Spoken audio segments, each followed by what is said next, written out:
Whoa.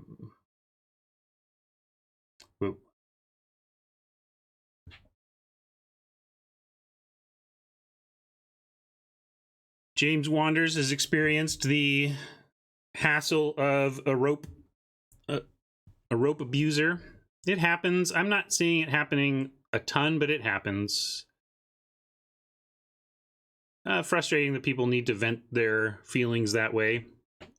I know what it's like to want to flip a table or two, but gosh, just don't point it at your opponent. Come on. Point it at fate or whatever.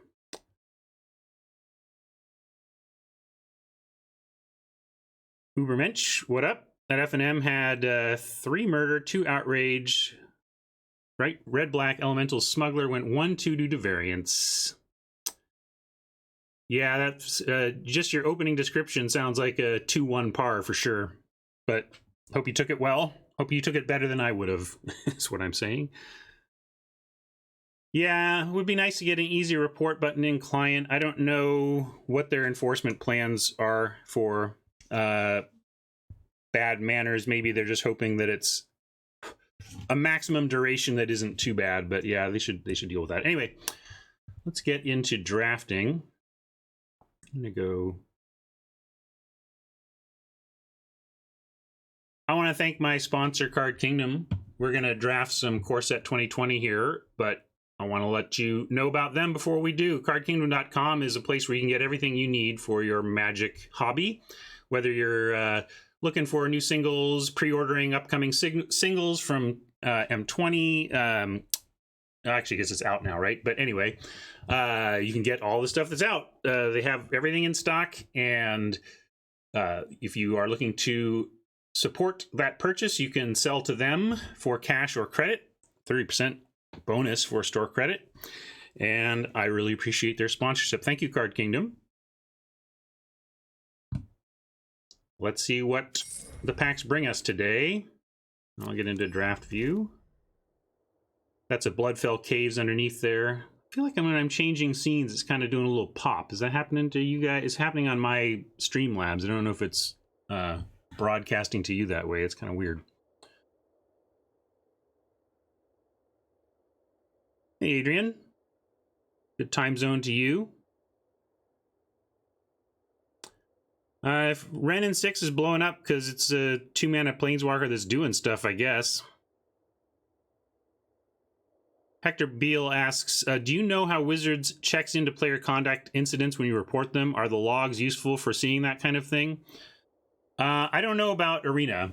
I know that Magic Online takes player reporting seriously and does build dossiers effectively on players and takes action against them as appropriate. As their behavior scales, so does the response. So they just can't really tell anybody about that. One of the frustrating things about reporting someone on Magic Online is that you just never get to hear whether it mattered and how it mattered. But it's still worth doing there. But I don't know about it here on Arena. Ubermensch, thanks for the tilt discussion. Variance versus punts is a big difference mentally. It is. It's funny. You know, I was watching PVDDR stream this weekend, and he was playing a feather deck, but he was talking about tilt and acknowledging that PV doesn't handle losing very well. But it was interesting to me because he said that he gets the most salty and tilted at variance-based losses. You know, when variance smacks him in the face, that's what kind of tilts PV. And whereas when he acknowledges that he made a mistake, when he sees a mistake he made that led to a loss, he's like, oh, okay, well, that was on me, so I can accept that. Whereas I'm kind of the opposite. Like when I'm such a conditioned well, kind of the opposite. You've seen me get tilted over just variance, so I'm not saying I don't get tilted there either. But I get most tilted when I realize I screwed up. You know, I'm much harder on myself when I go 5-0 and I get 4 verified punts during the course of it, as opposed to a 1 and 2 where nobody punts me at all, you know? So interesting that PV has that different mindset. I'm trying this untapped .gg overlay. You guys can't see it, but it's showing Luis's limited ratings hovering over the cards, which is kind of interesting. If I here, I can show you left window for a second just to show you what I'm seeing. Oh no, it went away. Where'd you go? Oh, there it is. Yeah, see, so Thunderkin Awakener 1.0, Bloodthirsty Aerialist 3.0. That's untapped.gg if you were interested in putting that over yours. And it even says, so like you read his comments, even as a build around, I'm not buying this in limited. It's too much work to temporarily get an elemental back. And even with some 1 toughness elementals, you are still asking for too many things to go right at once. This even has to attack, which means it will die in combat almost every time.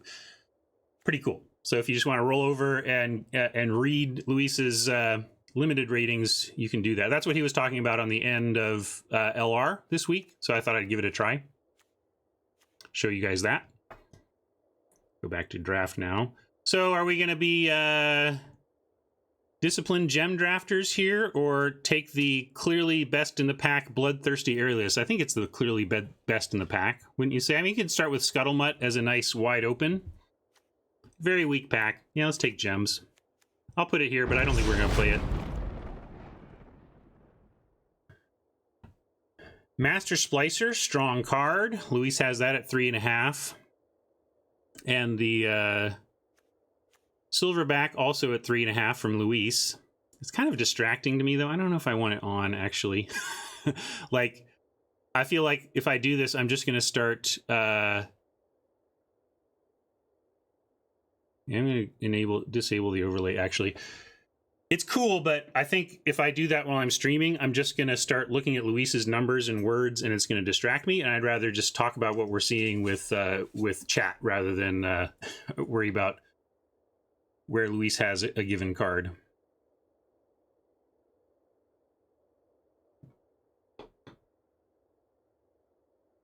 Y'all want the Gorilla? I hate starting too early with 5-drops. I mean, this is a great 5-drop, mind you. There's also Winged Words, which I really like. Just Disenchant seems excellent in the format. Might even value Winged Words and an avenue into blue more than Gorilla and an avenue into green.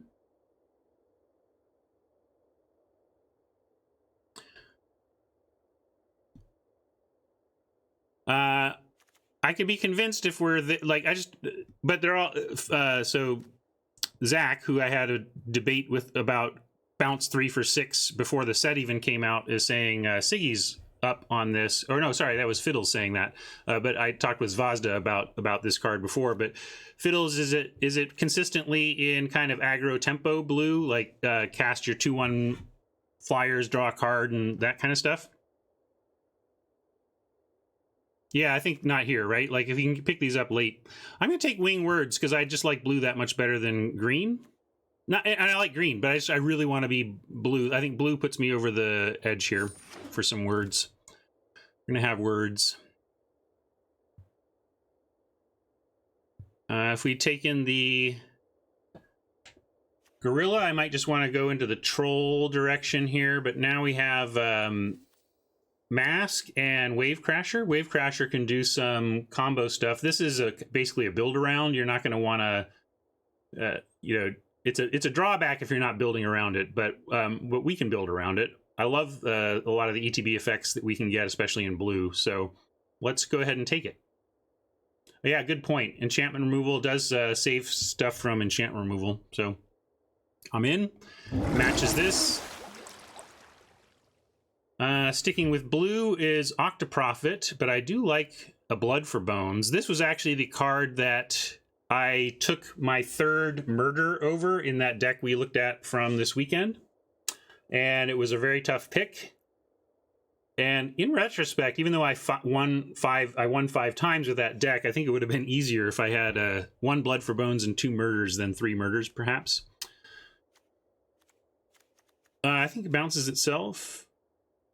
Oh, no. Yeah, you can cast it to an empty board. Good call. Yeah, so I think this is a very powerful effect, but let's take it.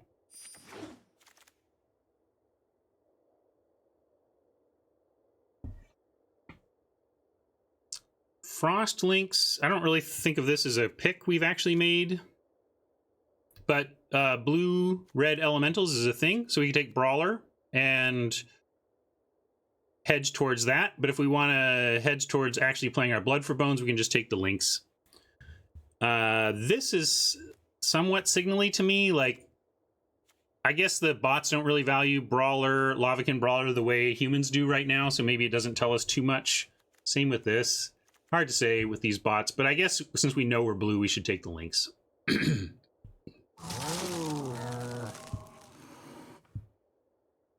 Here's another Brawler, a Bone Splinters, Octoprophet. I think those are the three to consider.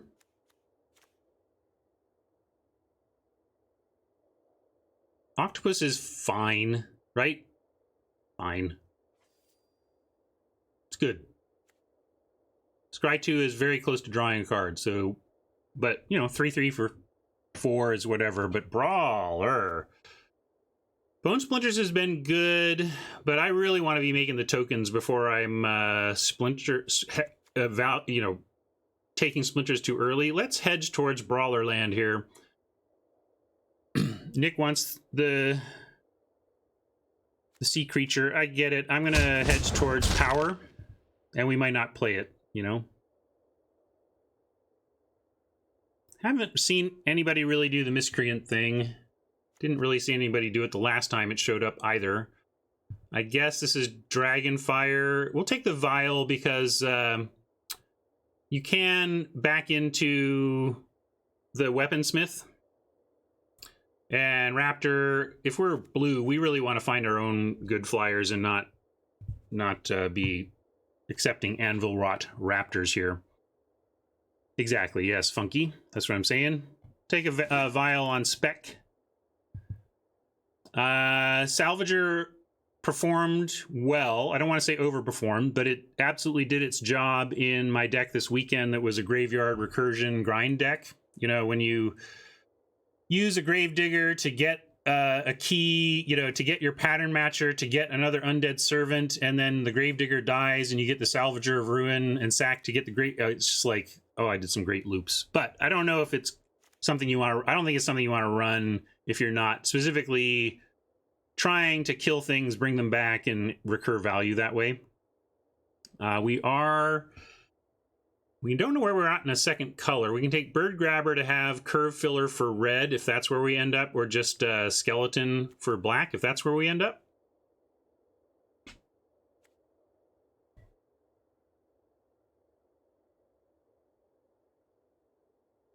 Let's see what chat is thinking. We still don't have voting, huh? No voting. Oh well.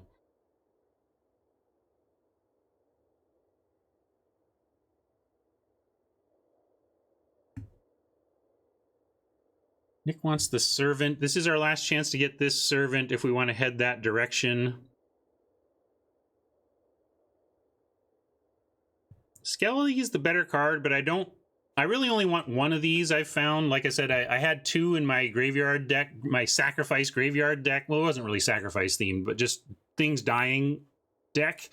And I ended up cutting one. Whereas when you take these, you want a bunch of them. So if we do end up down the Servant path, we'll want this here. But red seemed the most open. I don't know. These also go with the blood for bones. This is a tough one. Bird Grabber is pretty replaceable though, and it's not part of the elemental plan that I really want to be doing if we get into blue-red. So I'm going to take this Servant on the belief that we can pick up the one skeleton that I might want later, and that if we do get into Servants, we want a bunch of them. So that's my thinking. But we might not play this. In fact, we're likely to not play that. But I want... That's the hedge I would make in that weak pick situation. Here's another weak pick. The two elementals I don't want to play. Yeah, Salvager could have been a reasonable pick there too. I really felt like it was pulling its weight in my deck this weekend, but in a way that was just like, wow, it's pulling its weight here, but I'm really not sure I want to run this outside of that. Nick, you're right. One for the board is reasonable. If they're full of one toughness, we're going to be happy to bring this in. And there's nothing else here. Sea of Fiddles. we'll have a great week, and we'll see you next week.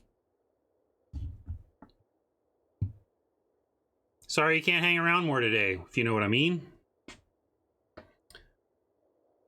And here's another servant.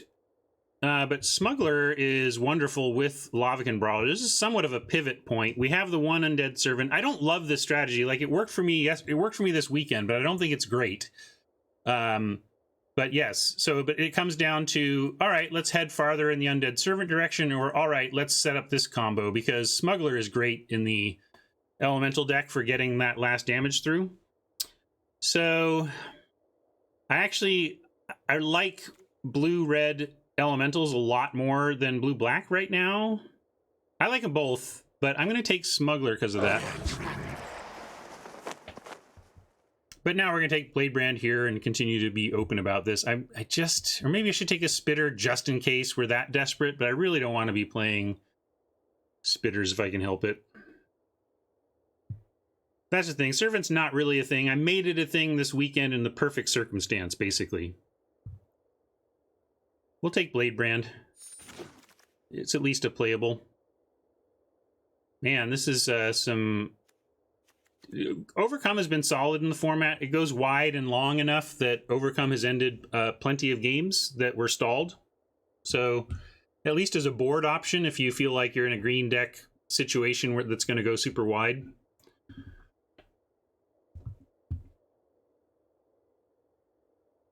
Does Arena have a thing where you can look at your past matches or at least get a list?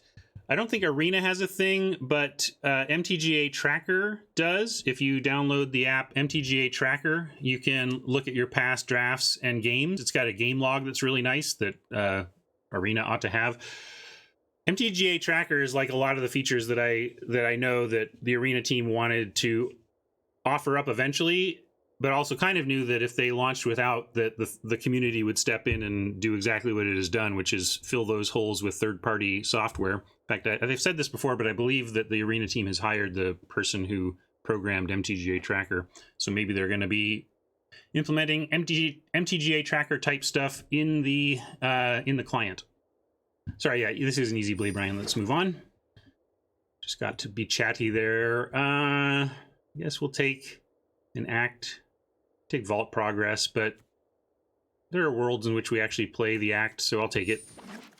Yeah, I agree that Bladebrand has been very good in the format. We might start this, but this is more of a board card as well. See you, Fiddles. A Johnny, cool.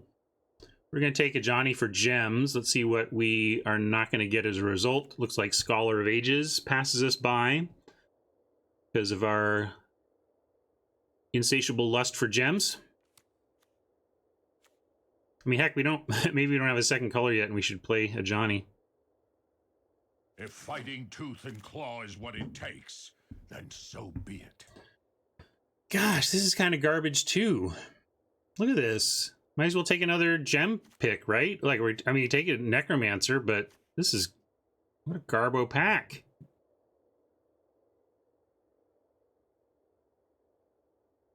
Hey, doggy. That's my dog over there. That also reminds me I'm waiting for... I'm going to turn my phone on. I usually silence it, but took Rocket to the vet on Friday, and we may get test results and stuff back today, so I want to keep my phone available for that. I don't know if we're seriously considering a Johnny. Like, I guess this isn't a real card yet, and Blade Brands are pretty replaceable. Maybe we should be. Like, let's look at our color situation here. Oh, here, of course I'm lining things up right where you can't see it. Let's do this.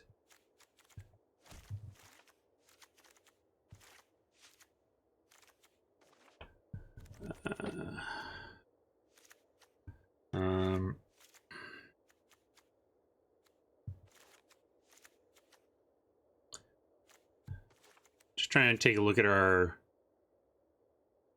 at these colors. I mean, black is still the deepest, and Bladebrand, while not exciting, is super solid and very playable. So in terms of depth, having 3 currently playables is solid, but maybe we do. There's some red, but nothing we want to main, you know? You could call that, you know, something, but we're not playing Awakener yet, even if we're red. Reset Press says we don't even have our first color. That may be fair.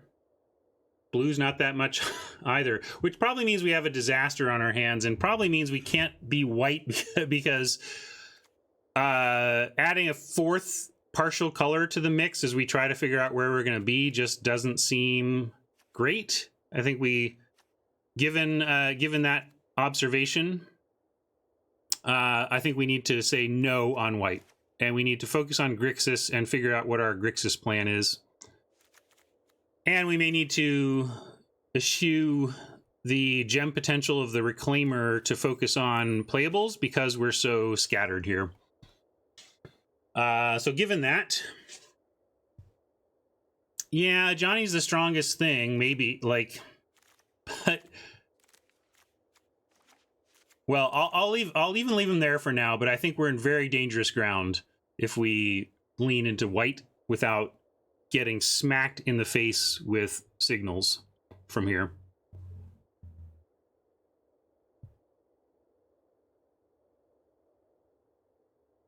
Why don't we take Piranhas? You want the Gyre here? Yeah, white's not even that good, that's the thing.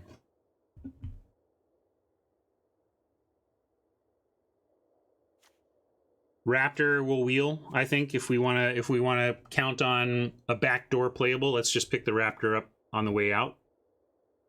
I'm not comfortable taking the Gyre because I don't feel like we necessarily have that deck, although we could be trying to build it, but like Piranhas and Gyre are kind of opposite directions. I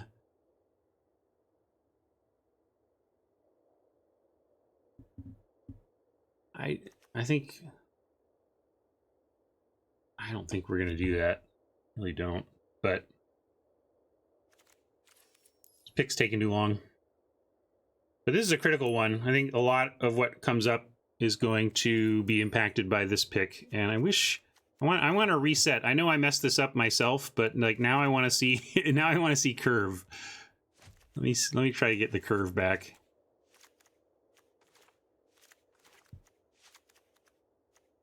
Is that right? Okay, let's at least look by curve here.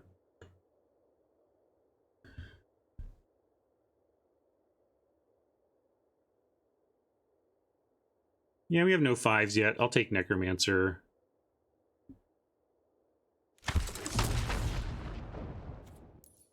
had to take something there. I don't think I was going to be happy leaving that pack no matter what. These packs have been gross, though. Come on, this is garbage. This is garbage for pick 3. Sleep paralysis, really? Yikes.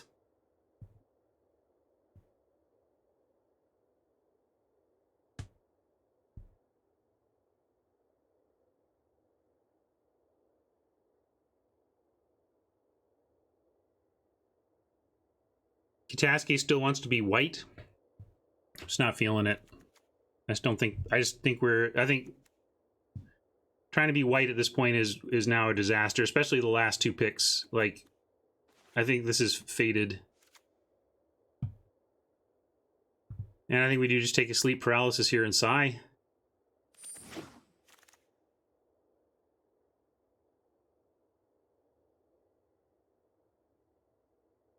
And now we're taking, like, soul salvages? Ugh, this is so rough.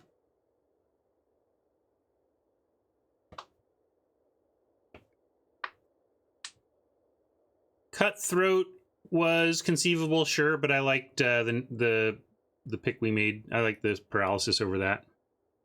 Oh yeah, sorry, I didn't. Yeah, we could take fishes over the salvage. Servant, taking a servant here. Yeah, we've kind of made our bed with some black picks here. Let's focus in on that look and see what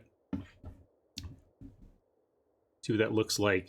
We have, if we do the Undead Servant thing, we want at least another one beyond this one. And then we get pretty thick at 4, but that's not the worst.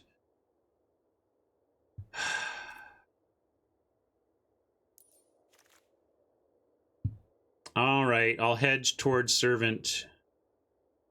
And maybe we'll wheel one of these. I don't know how Soul Salvage will be is being valued by the bots. This would be nice for the board, but we just have to take a solid 3-drop here. And a profit. There's your Octo, Nick.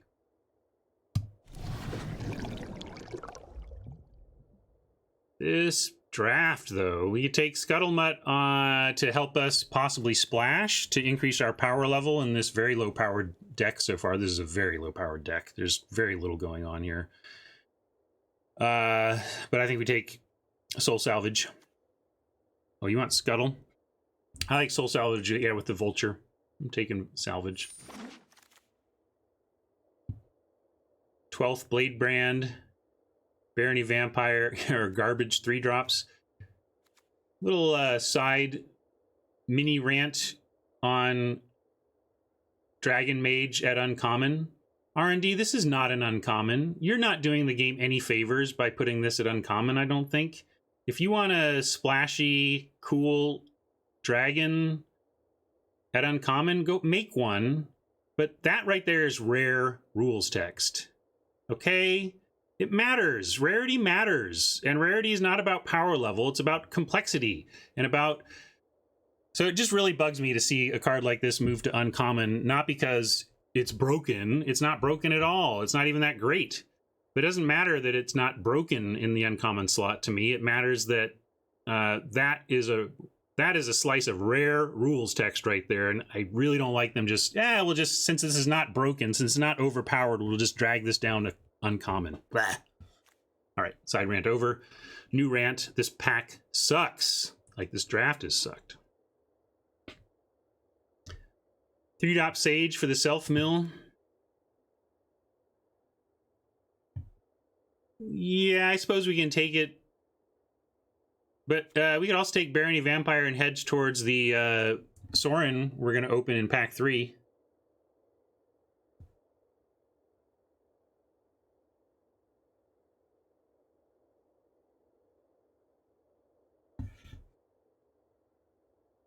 Meteor, rarity for you is about balancing limited, and the mage is fine at Uncommon. But my point is, you could make an equally fine card at Uncommon that perfectly balances limited, that doesn't have rare rules text on it.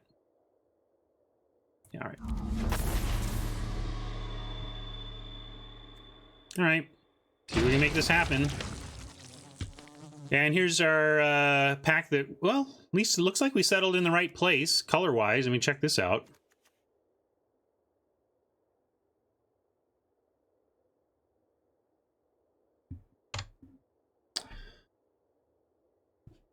£30 Knight asks why I left WotC. Well, the way I put it on limited resources was that I worked at WotC for 7 years, and the first 6 were the highlight of my game industry career. Yeah, I don't think we want another 4. I think we just probably want a Piranhas. We don't have enough going on at 2.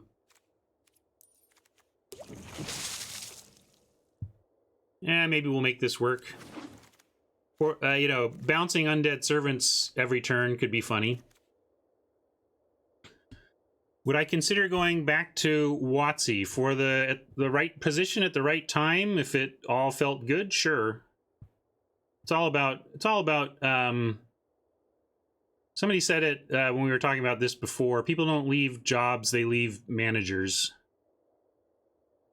So there are, and by the way, I don't, this is not me knocking Chris Clay. I have a good relationship with Chris Clay and with Nick Davidson, who were both my 2 direct managers while I was working on the arena team. So I want to be clear on that.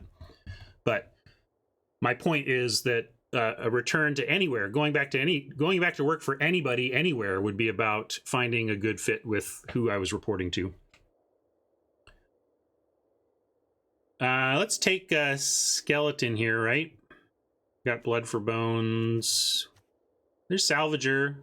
Again, Salvager did do some work, and we are starting to head towards this graveyardy type direction.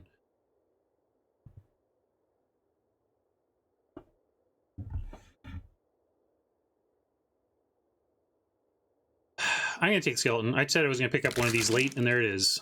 I don't think we're ever playing this or this. Maybe we decide that we need this because we're up against some weird ground stall and we don't get any creatures. Other than branding, is M20 even a core set? That's a great question, James. What makes a core set a core set? I think it is simpler. I think there's no question that if you said, here's this card set, and it's the M20 card set, and here's this card set, and it's the War of the Spark card set, make one of these a core set, obviously you're not going to choose War of the Spark, right? But where does it rate? So, I mean, I think it is simpler, but it's maybe on the more complex side for a core set, I think.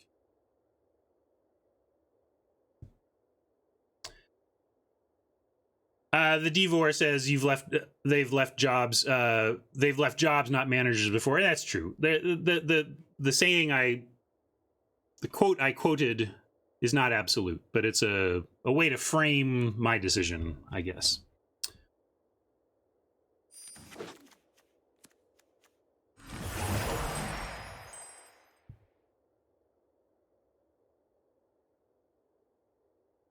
How would WotC in the game be different if it wasn't owned by a multinational publicly traded corporation? That's a great question, Reset Press. There were so many blessings and curses for the Hasbro overlords, so it's very tough for me to know exactly what the consequences would be of the difference. Is this good? Hopefully this is great, right?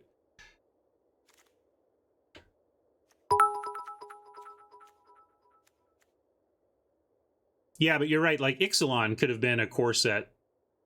Maybe if you showed me the Ixalan, except Ixalan is like too tribal and too locational. Like part of the job of the core set is to introduce cross-plane flavor and stuff. You know, you can see stuff from all sorts of different planes. I don't know. Yeah. I'm going to take this. I don't even care what it does. It's rare and it's black. Hey, look! We got a card! Here's a weaponsmith that will almost certainly wheel. We have one vial of dragon fire, so one way to salvage this is if we come up with a bunch of dragon vials here and actually do some work with that. But this is a pretty clear seer. I don't see anything else here. Nope. Well, Ixalan is full-on tribal, right? It is full-on... you're right that 2020 is doing something kind of similar in terms of like 3 color triads being in the same of 4 themes or whatever. Yeah, well, if you find Bo too, of course. I just you only ever want really one Bo is the thing. Evo's Isle is nice, but we're gonna take Boros Elemental and wheel this servant. Get to 4 servants.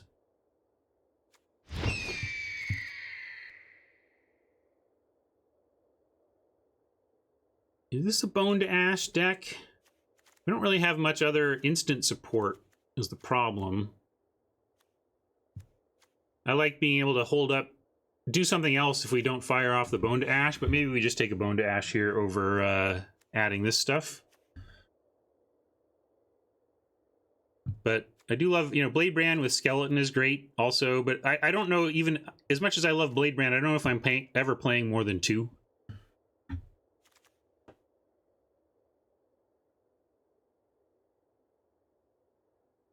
Yeah, let's take Bone over the Cutthroat at least.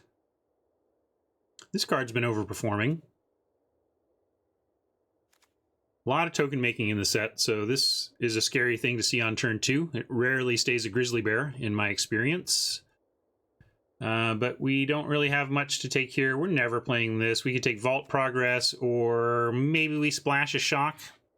I don't see how we splash a Shock, though. We're never going to do that. Let's take Vault Progress. I'll take it via the Champ.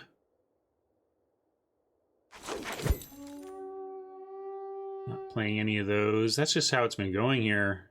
Not great. Like here we have an Anticipate. I anticipate a low par for this deck is what I anticipate. Getting another Soul Salvage, though.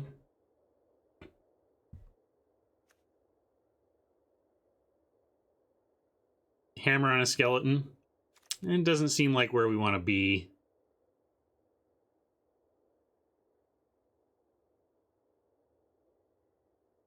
If they print a good hammer, I'll make a Hammer Time meme. Yeah, basically it's Soul Salvage or Anticipate, but maybe our twos are so depressing, we just need to take something that we would cast on two if we had the capacity to. It would be reasonable to run 2 Salvage, but I'm just looking at our curve and wanting to find things to do on 2. The pure not pick 7, and there's not a card in the pack that could even conceivably make our deck. Vault Progress, indeed. I guess this is direct Vault Progress because we already have the ringleaders.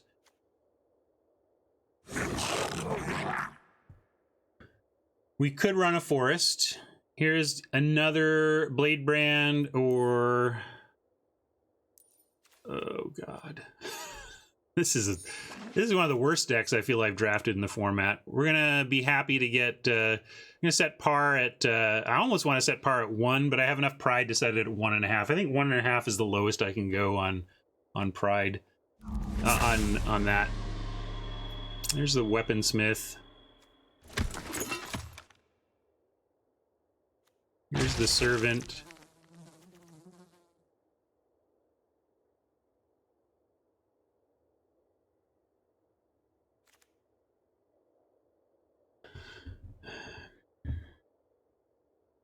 Five wins is always possible. It is Magic, after all. How would your optimization strategies change if you don't expect a 4x a set? I would not really worry about rare drafting at all, and instead worry about keeping track of what my quantities were and just try to pepper in conversion of 1 wild card into gems whenever you do. Like, I mean, if you're what you might want to, here's okay, sorry, let me back up for a second. James is talking about how to handle use of wild cards as a limited player if you're not someone who expects 4x a set. So what I would do is go look at a recently completed set that you feel you played an amount representative of the type of amount you're going to play each set, and then look at where your rares got to. Did some get to 3x? Did you 4x some rares? Or is it all at 0 or 1? Are you just so low that you weren't even close? And the reason I'm asking that is because you need to understand at what point you should be turning in wild cards for gems. Because if you have a lot of 3-ofs, then you can be waiting until you're about to draft your third and then redeem a couple. Or, if you have 4-ofs, you can wait until you're about to draft your 4th and redeem then. But ideally, you redeem 1 wild card per instance where you're going to convert it into gems, and so that you get the full value out of each wild card. But if you are not drafting that much, you may need to be like, okay, well, I have 2 of this rare and I'm about to draft my 3rd, so I'm going to use 2 rare wild cards to fill it up to 4x and then get that 20 gems. Where we ended up on War was a 4x of rares and about halfway on Mythics. We're about halfway on Mythics and about and all the way on rares for War of the Spark for this account. So there you go. There's that aside. Let's take Vault Progress here. Vault Progress here.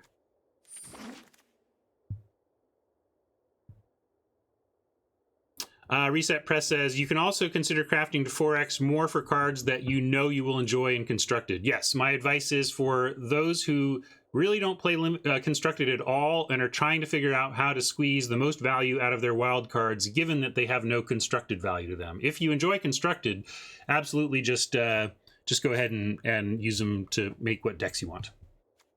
Don't worry about it.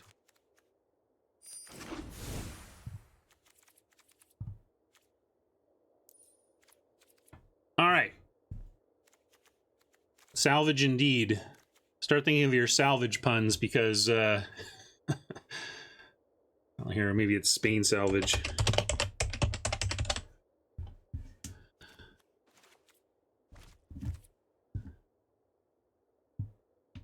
Exactly. All right, let's go to deck building. I'll get out of your way. Okay, we're going to play our servants, and we're not going to do this or this. We might need to do the weaponsmith just because it's a turn 2 play. I mean, I'm serious. Probably 2 blade brands. Oh my lord, this deck is bad. It's just bad. I might need to do... What is this? Okay, Flying Death. Okay.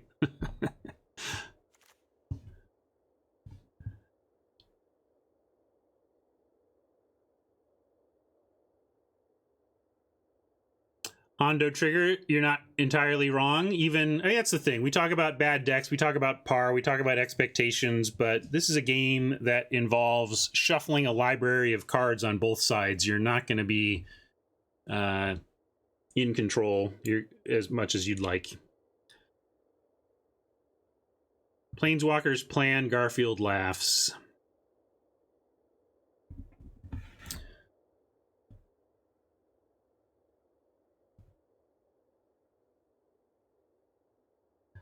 You're right. It's just Havoc 28 points out that I have all these common and uncommon wild cards that I haven't used. It's just laziness. They don't make it easy to do. Like, I got to go in and click, click, click, click. I just haven't done all the clicking. It's not insignificant, but it's also not super urgent. Like, whatever. Even if I completely failed to do it this time around, then we have 37 uncommons that we apply towards the fall set. It's no big deal. Should we ditch the Wave Crasher? No. I want the Wave Crasher. We're going to bounce Lynx. We're going to bounce Cloudkin Seer. We're going to bounce one of our 4 Undead Servants while the other 3 are in the graveyard. You know, there's enough to do here. The question is, are we going to keep this bounce? We only have... we have the Vial. 1 Vial. Like, I kind of want to run this and, you know, just because we need to get lucky and abuse something. Maybe we can abuse this. But what do we cut? Can't cut any of the... well, we could cut Bone to Ash if we didn't think this was the deck for it.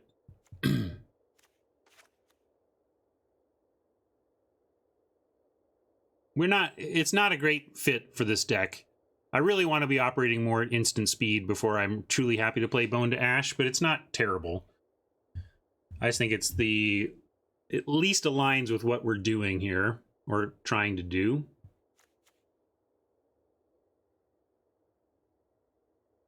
And, you know, I'm going to cut at least one of these. Like, yeah, Self-Mill is, for Soul Salvage, is cute.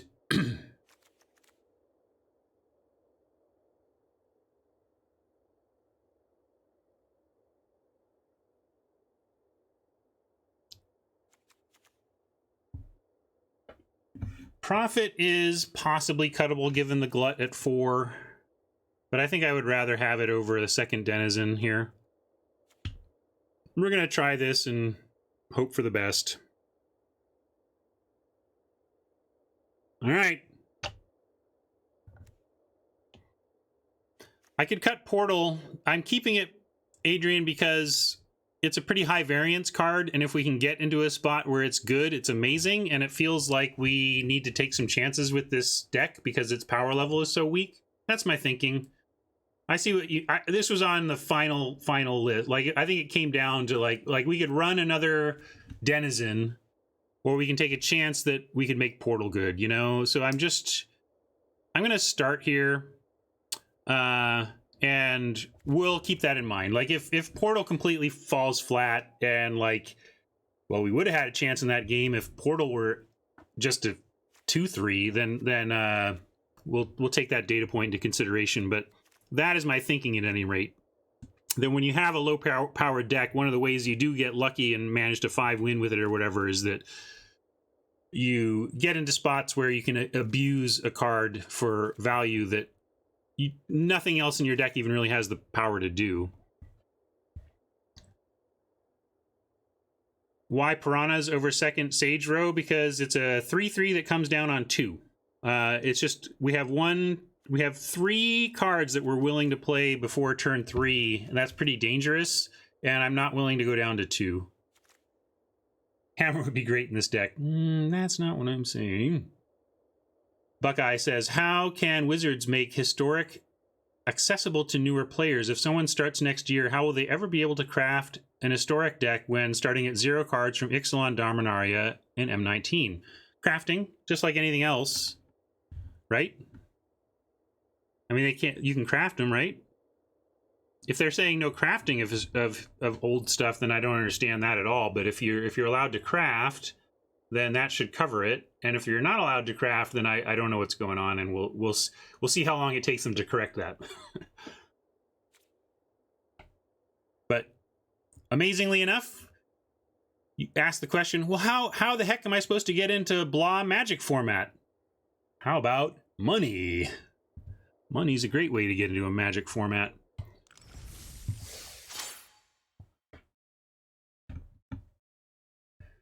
All right, here we go. Round 1, game 1. Actually, match 1. I'm used to calling things rounds, but there's not really rounds. It's matches in this world. And we're gonna try this style. I'm gonna hang around in the lower right corner. I think this looks it's been a good spot.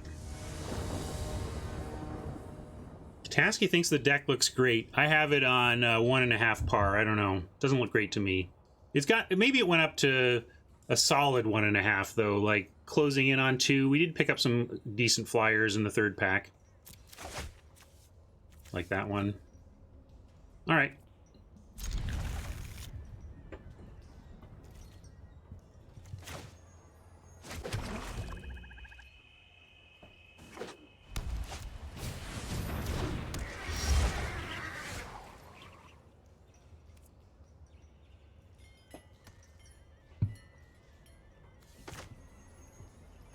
Loyal Pegasus.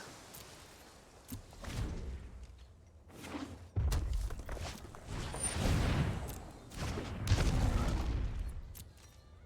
think we're going to open on the Frost Links here so that we can tap down the Prismite and stop all their possible attacks next turn. Record is accurate. Down there at the bottom of the screen.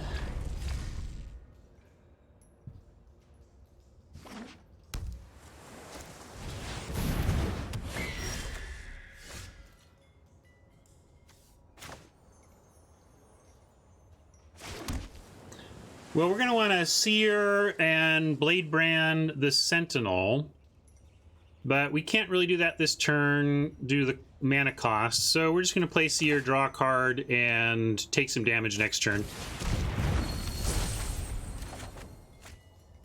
I'm going to leave the links back because I want the Seer up for next turn, Griffin Sentinel, and potentially this for the trade on the ground.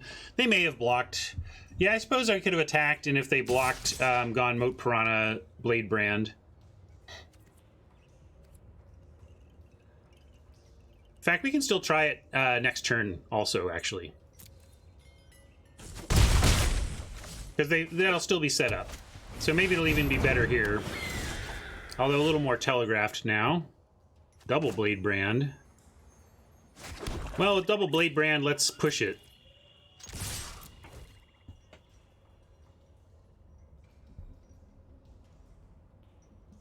Is this second draft already? No, I started at 9 o'clock. We started about an hour ago.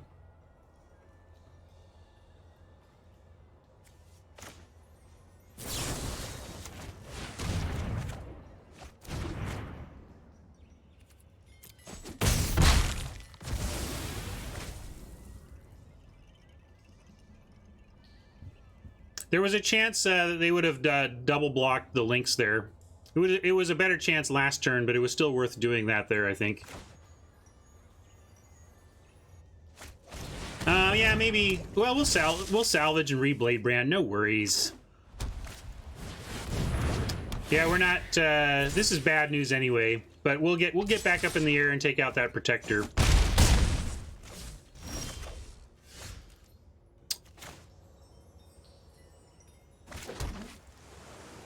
I want. We only have we have Blade Brand. Nah, we're at 12. Yeah, I suppose I should have stayed back. You could even punt that if you wanted. Like, we definitely should have tried to take out the Protector. I was kind of a turn behind in my head with that thinking, I think. But here we can, let's see, if we take 1, 2, 3, 4, 5, assume like 6 in the air, we go to 12, or we go to 6. Can we, next turn on 7 mana? No, so I kind of want to send in the Lynx, and if we're lucky, they block.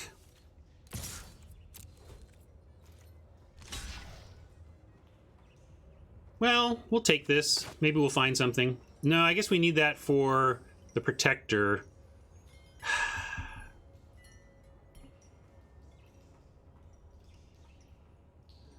All right, we just do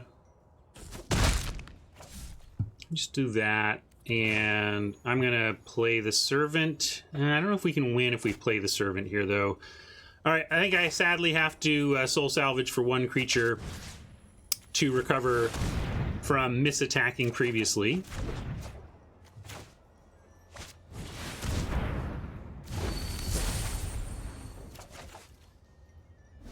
But we do give ourselves the tools to last a little bit longer in the air, but we are pretty dead to an air forest without, like, Boreal Elemental. That's what we really want to have. What is...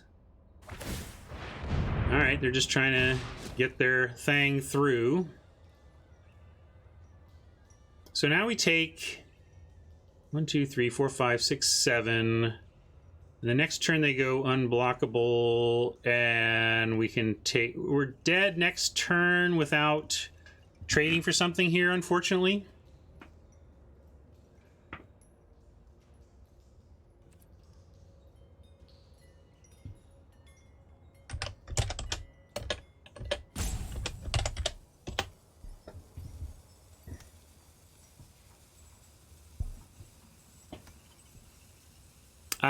Okay, do we have to block here to have any chance? That's what Savage is. I think we have to throw the Seer, because the math of it is if we take it all here, we go to 7. Next turn we intend to block here and kill, but this goes unblockable. These 2 fly past, and then we're just dead. So because of that, we have to block the Pegasus here and prevent some damage and hope we draw our flyer.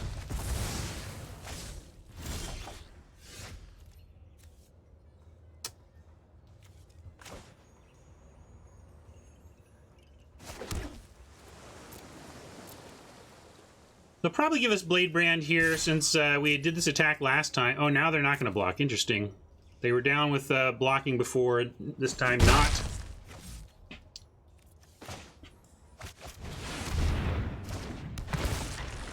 Besides, look, Dionysus, a punt hasn't occurred recently. Why do you hate something that... And actually, playing the Undead Servant was a mistake. I should have just Blade Branded and cycled and hoped we found our flyer. But we'll do that at the end of their turn.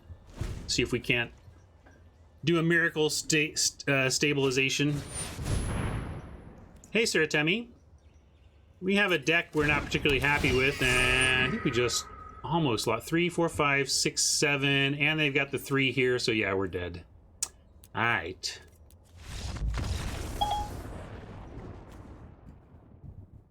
That's funny. Maybe that's what's been causing my phone to pipe up. When I say your name, old 24, the Apple lady pipes up. How do we beat all of these flyers? Well, we could bring in a Desperation Zephyr Charge. I do not love this card, but you got to acknowledge when you do not have the tools to match up against a Skies deck and you need to do something about it. So, as weak as that card is, also I think we can play the Vial because some of their flyers are pretty low toughness. Yeah, we can absolutely cut the Portal. Bone to Ash does technically answer flyers before they're a problem. We could consider that. Maybe we take out Profit. Like, Moat Piranhas. I still think it's worth it. They're showing some ground stuff. Yeah, I'd rather cut that Sage before the Piranhas, which we can at least Zephyr Charge up to be a pretty big blocker in the air. I don't want to bring in the Weaponsmith, no. And there's nothing else here, right? There's that other Blade Brand. I'm going to leave Anticipate. We may need to, embarrassingly, dig desperately for our Zephyr Charge to not lose. Yeah. How did we get here? Yeah, thanks. Let's cut something and go. And cut Denizen and go. Smith better than Piranhas. I don't know about that, given that we're running Zephyr Charge. I would be with you, Press, if I expected both to stay on the ground the whole time, but part of what we're trying to do here is launch defenders up into the air. Go for some flying fish. Nah.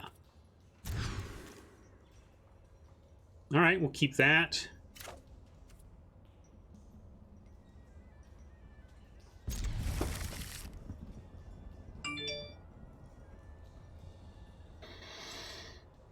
Yeah, sorry about my phone noises that are going to happen today. Like I said, I'm keeping an ear out for news from Rocket's vet. So I think we ditch Salvage or no, Salvage and Vulture is too good.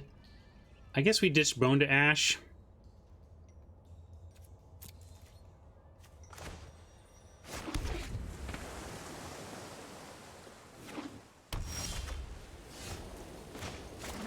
All right, land on top would be great.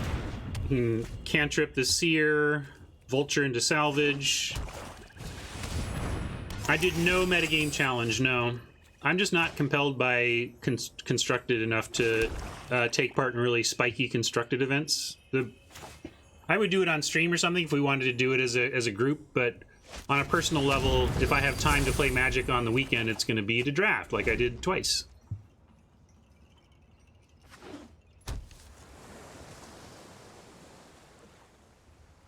I did play some constructed though, grinding the accounts, and if this draft goes as horribly as we think it might, and there's a lot of extra time, I might switch to some constructed just because we have some very cool.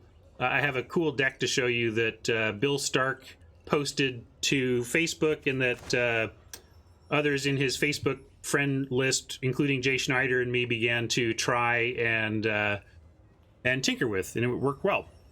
And it's basically it's the Bill Stark's take on the standard Scapeshift deck. So let's attack and then servant it up.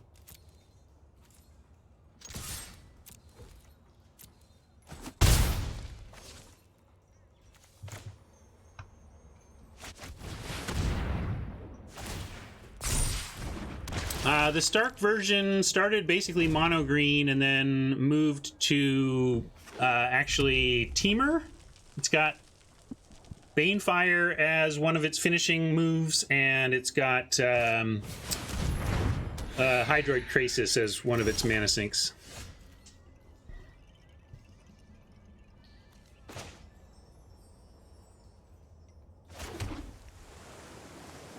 It's 2 to launch, so we can Vulture and have launching capabilities. That's nice.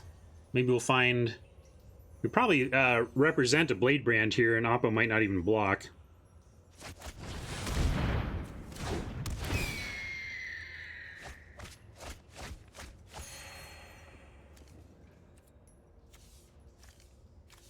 Nice, we'll get both of those back.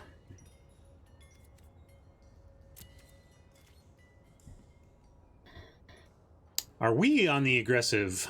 We could send in the Servant even, but then we get cracked back pretty hard by a potentially huge Prismite. I think we got to stay on D for right now.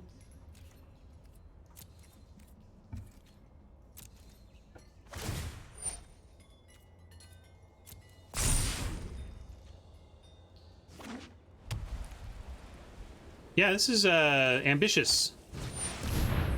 Maybe they're playing that rare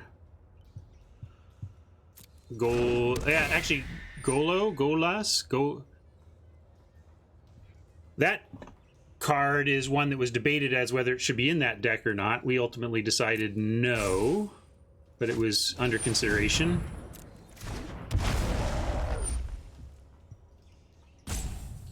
We're playing Zephyr Charge because it's game 2. Oppo showed us endless flyers. We have a couple of flyers, but not a ton. And we're going to lose to this Air Force unless we have a way to defend it. And Zephyr Charge, as embarrassing as it is one of the tools we have in our sideboard to combat a heavy flying deck.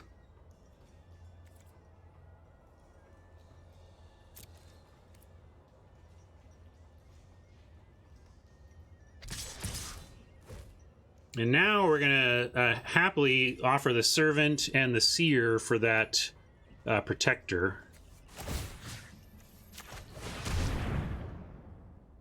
You want to trade the Prismite? I kind of want to trade this Protector. Get the flyer while we can.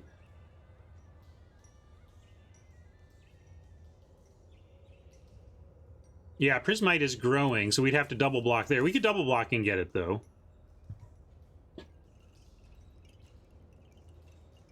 Yeah, I'm going to kill the flyer. That was my plan. I'm going to stick with it. Just have to take that 3 for now, or take that potentially 5 if they want to Seer.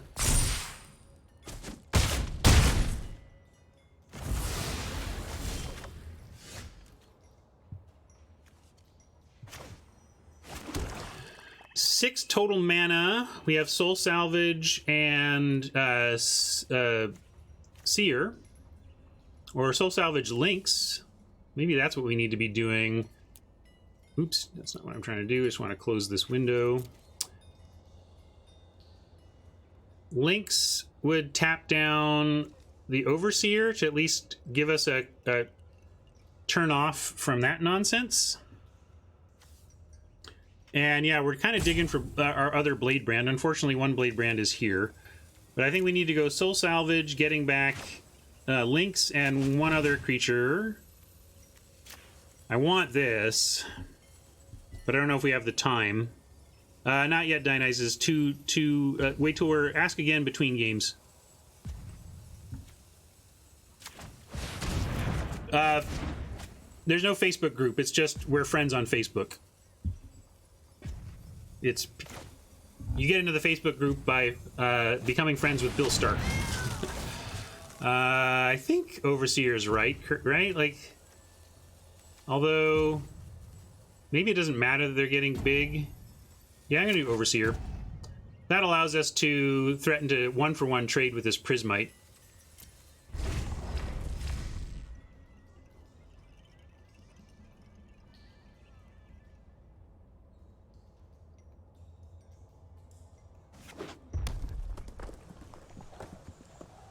And I actually don't even have a link to the deck, now that I think about it, Dionysus. I can show you the deck. I don't have this was all impromptu over the weekend. I wasn't planning stream content or anything, so there's nothing posted anywhere. Well, I think we have to make them have it. I think if they had something they'd attack with the Prismite. Maybe we can just take one. I like making them have it, though. Show us what you're up to.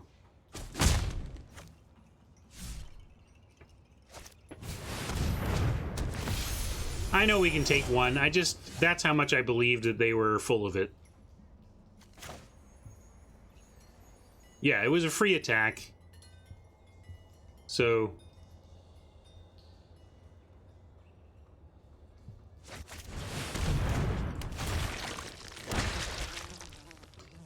could play Moat Piranhas, but I'm going to leave the charge activation here.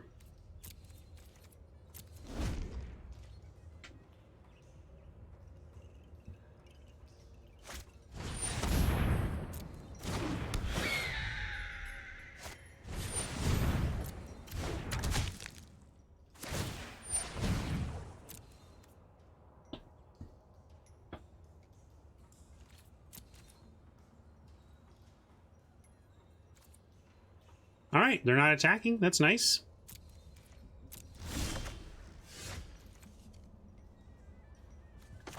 Well, one final, hopefully, activation for the Overseer. I think that's worth doing, and then continuing to leave the Zephyr Charge activation up.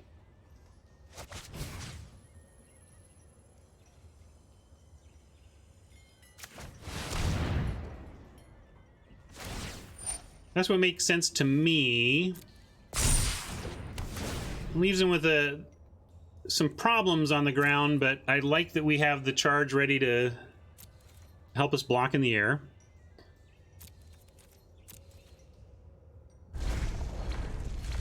I don't know if we're stable yet because of the size of those prismites. Might have to take a hit from the 6/5 while we try and get this piranhas down. They are playing the key. Stable just means current board, not for all time, but we're close to stable on the current board. Yeah, I'd be worried about Blade Brand if I were them, but at some point you have to just make them use it. Yeah, so we are going to take 6 here, and then next turn we have piranhas and leave 1 activation of flying up. If we draw an island, we get 2 activations of flying.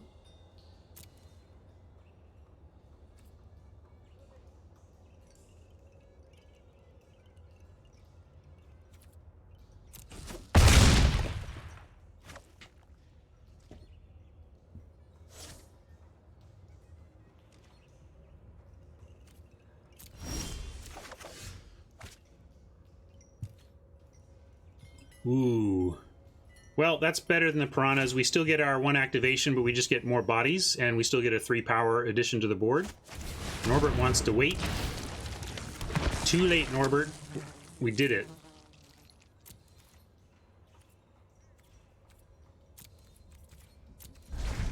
Yeah, that was a good draw.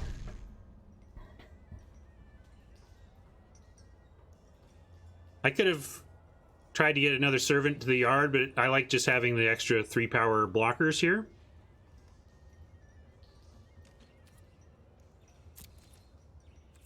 And we are temporarily stable. What did I say, Norbert? Well, what did you want to do? You said wait and then didn't say anything else. So we could play the Cloudkin Seer just to draw a card and potentially force an attack here. I mean, they can't really kill it unless they attack. And we've got good blocks now. But I want to leave blue open. Alright, there's another island. And now we'll just keep the 2 flying activations open. At some point, we can start attacking maybe with one of our servants? Is that crazy? Is it too early to start attacking with a servant? Yeah, I think we either make a servant fly and attack with it, or we play the piranha. I'm going to play the piranha, and then we'll potentially start attacking next turn.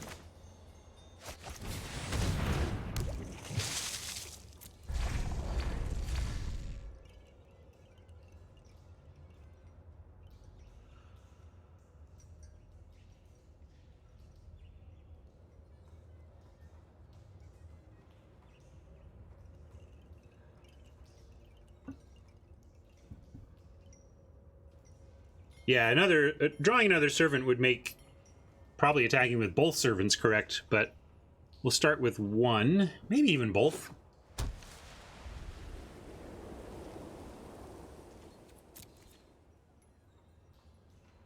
Yeah, not sure what they're splashing for, what they're up to over there.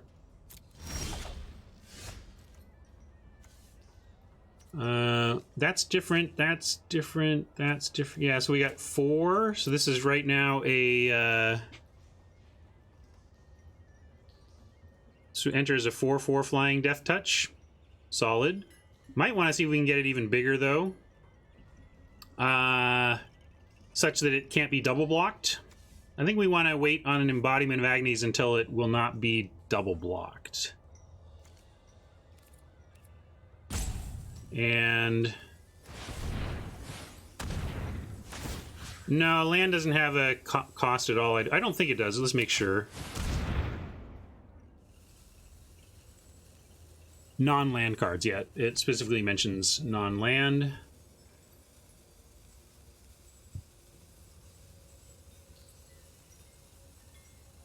I think I'm in for attacking with the Seer, and it's kind of not doing anything anyway, and I like putting a +1/+1 counter on the embodiment, basically. No,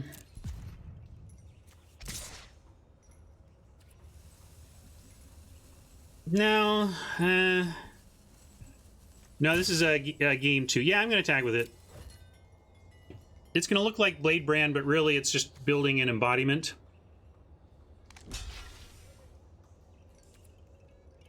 Right, that's why I'm attacking with it, is that the moment they attack, the Seer's dead anyway. Well, with that, now I do like going with the embodiment, because it survives all the flyers we see here.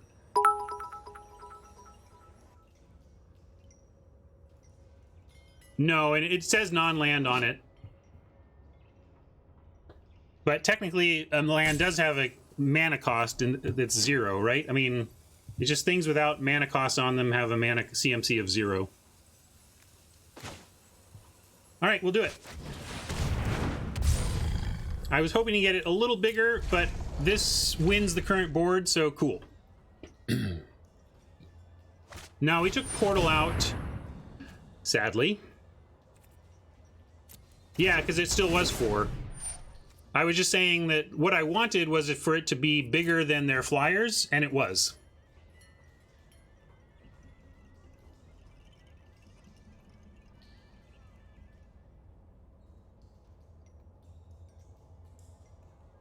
Yeah, it even clarifies that on the card as well, that 2 black and 1 black are different mana costs.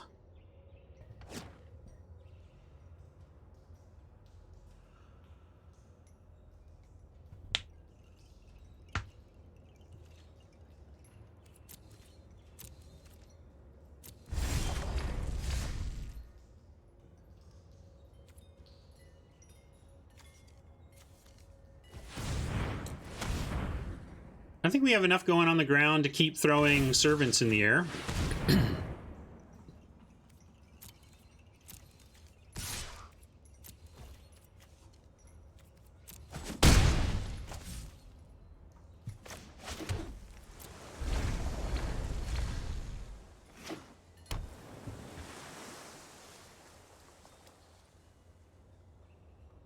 Yeah, I haven't seen the green, but when I see mana like this, or the Prismites, I mean, there's a lot of synergies we're seeing, so it's hard to know exactly what other synergies they might have, but...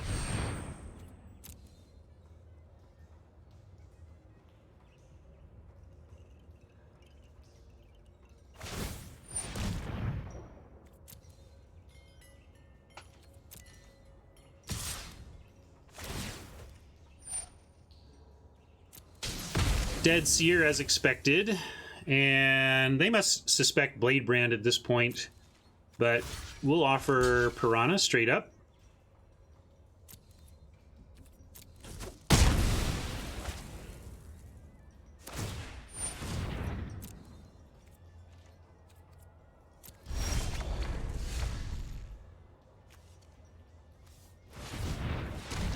Give me cards.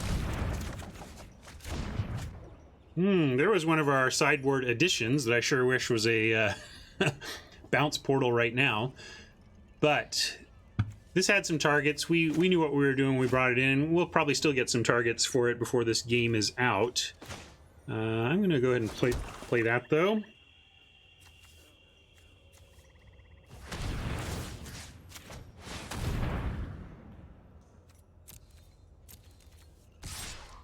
Could even, let's do this. We can attack with the Vulture, and if they double block, are we happy with that? Because then we're trading Vulture for one of their Griffins. So I'm not sure I like Vulture plus Vial for one of their Griffins, no. Yes, that you're very correct. Portal would not save Embodiment of Agnes. They pretty much drew it up that way. I think that was a clause, like, it looks like it could be a clause that's designed to make you happy to bounce your own auras, but I think that's a side happy for the goal of not turning that into an answer for enchantment-based removal, or at least not a permanent one.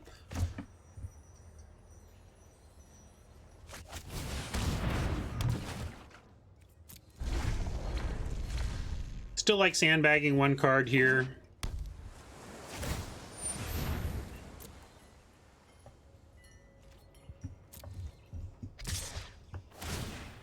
That's fair. We had a lot of mana, so we could probably have held the Vile Trick as a 4-mana trick.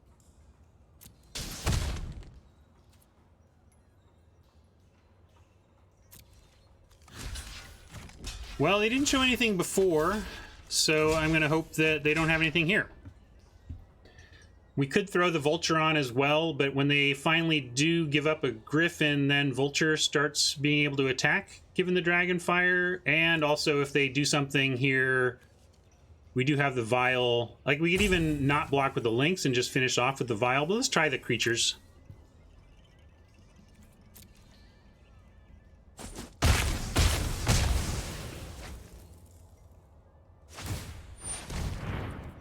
I think they're getting a little desperate, you know, just trying to force some action. And they did force, like, an effective 3-for-1 in terms of permanence, but... Hey, now we're talking! Nice. Let's see. We can do it all even with a flying zombie, so let's not get hasty, Ryan. Start with your flying zombie. Don't. Look at that! I improved! One of my leaks. I get so excited about the creature play or whatever that I do it all before attacking and then miss some value. And I actually remembered. Slow down, Ryan. I know you're excited, but think through your turn. Don't just do it.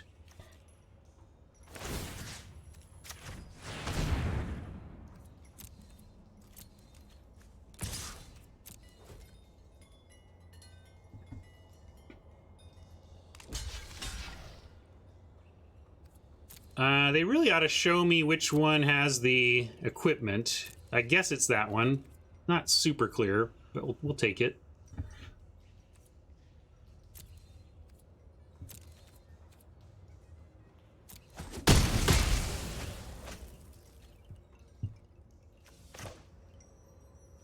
Perfect. That's true. I didn't need flying there. That was totally out of habit of how I'd been playing the turns up to that point.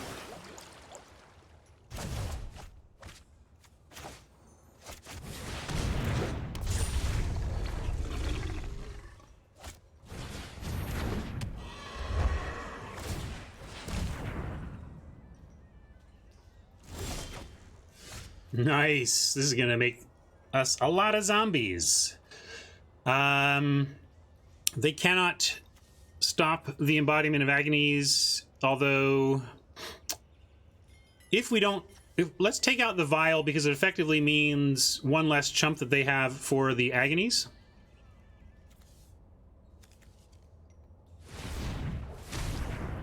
Take out the Pegasus here, I mean, yeah.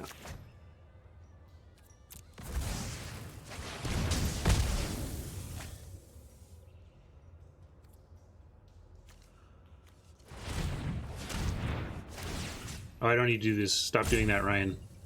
Stop doing that. Habit. You can even attack with Vulture.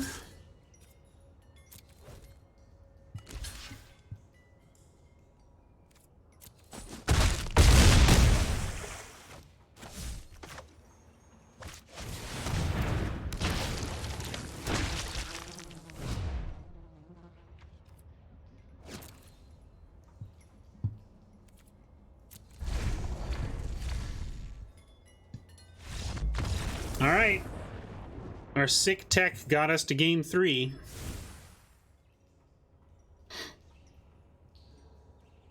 I think so. I think that's the only sweeper.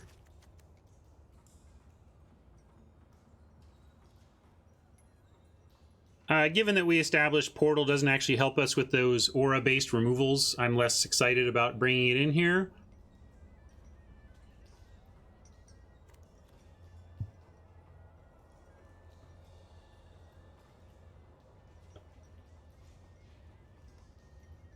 So I think we just run this back.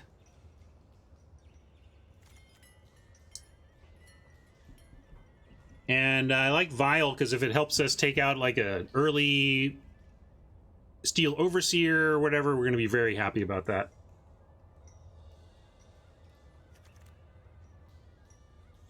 I was grinding. What do you want to take out for it? Yeah. No, I still don't like the Weaponsmith.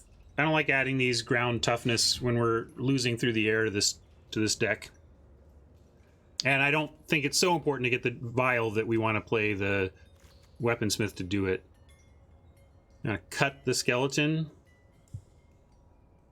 Yeah, Skeleton's not doing much, although it does start blocking those. If they get the Overseer going, we might value it there with the Blade Brands. But that's a fair cut. It's just not doing that much, I think, in this matchup. Oh. Apparently, it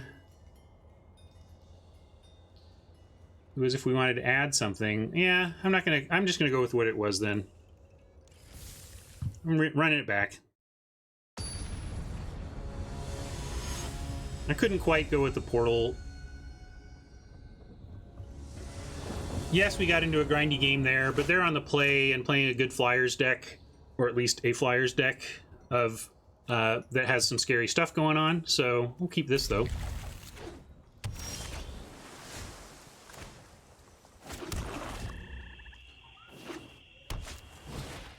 All right, just as I said, we're going to be very happy we have this.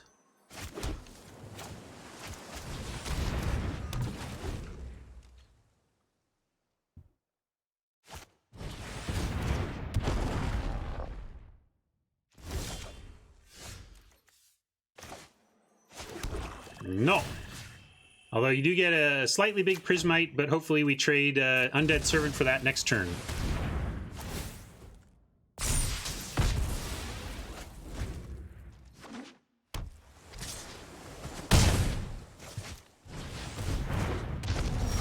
Whew, so glad that Overseer's dead.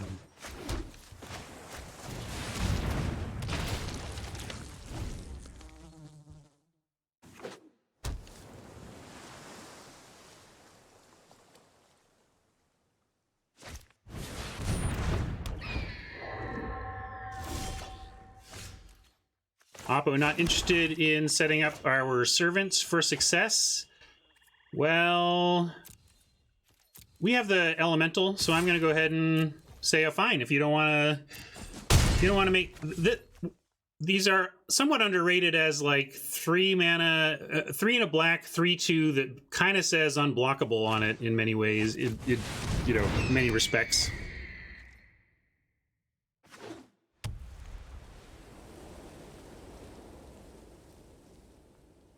If they go for some enchantment-based removal, that pause there almost makes me think they have it. Like, here's what I think that pause was. I'm going to put sleep paralysis on Boreal Elemental, then, oh, wait, it's not lit up. Okay, I'm going to do this instead. Maybe I'm just got Fancy Play Syndrome in my head or something, but seems possible. We're going to go ahead and telegraph our Blade Brand and ask them what they want to do about it. And I don't want to wave crash yet. We're no, I want to sit back on defense. It's too much. If we attack with both of these and they take it, then we could actually be in trouble the other way.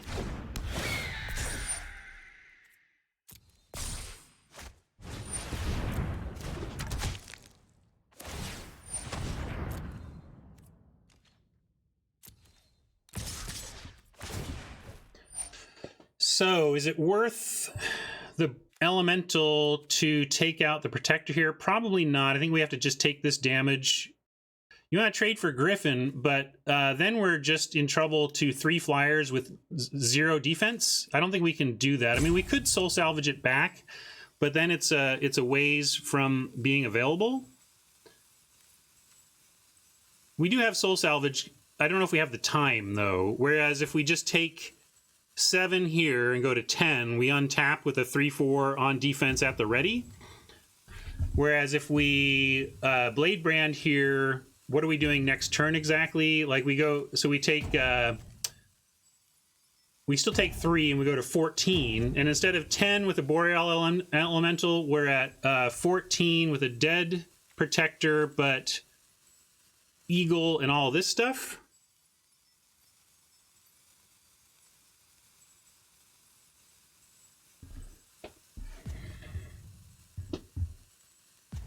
Well, it's certainly resolving that. Well, yeah, it does, but you got to do what you got to do also. Well, let's do it.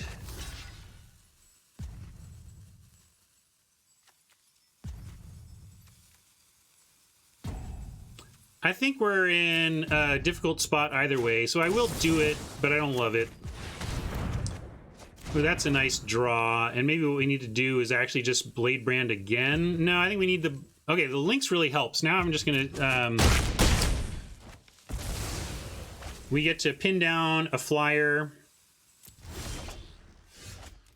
Build up some mana, so we get to go Lynx. And I guess we do have to just Soul Salvage here. Got to suck that up and do it. And we'll go like this here. All right, everyone, chill.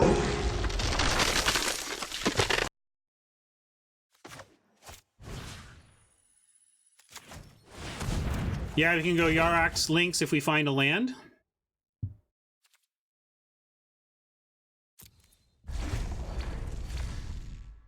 Yeah, I should have pinned the Vigilance Flyer. That's a good call. That's a real thing that's happening to us in real life.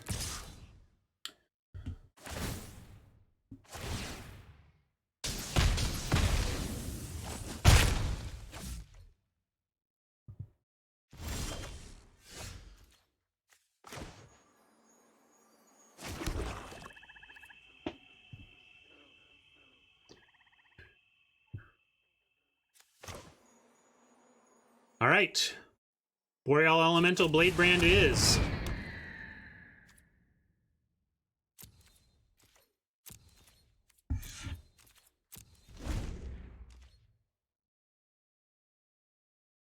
I don't think you underrated the bow. I think Oppo is going high risk, high gain to run 2 of them.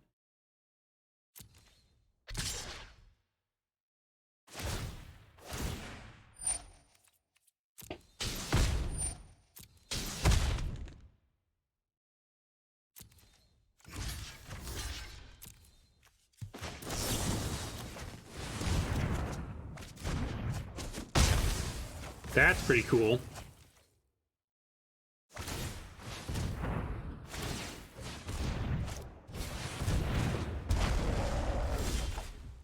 All right, what nonsense can we do here? We sacrifice Undead Servant,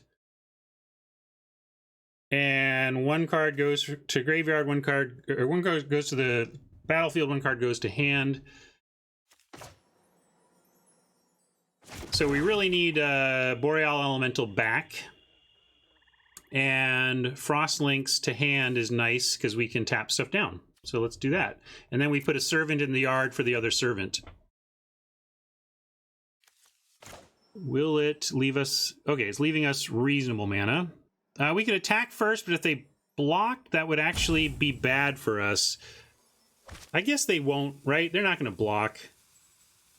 If they block, do we have... Our backup plan is okay? Yeah. I guess if they block, our backup plan is okay.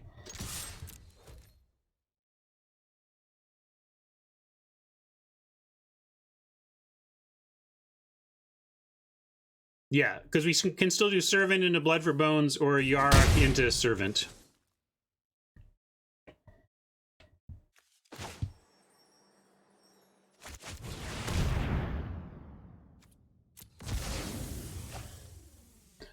And so, return card to the battlefield is going to be Elemental. And Lynx is going to go to hand.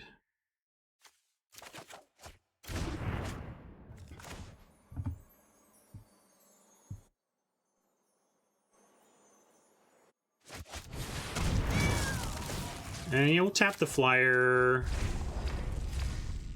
they're probably just going to throw the bows onto one of the Prismites and attack and take out the Lynx, but then we get to eat the Prismite in that spot, or we get to trade with the Lynx, one of the two. Let's see how they spread this damage. Yeah, that's actually fine with me.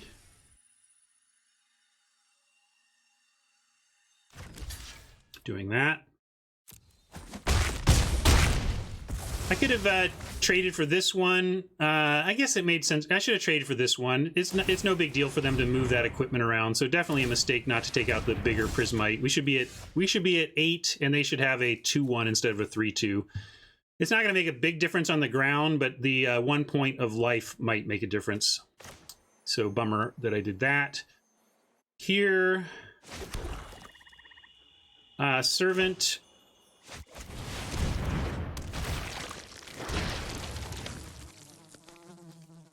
And then we'll bounce Servant with Wave Crasher.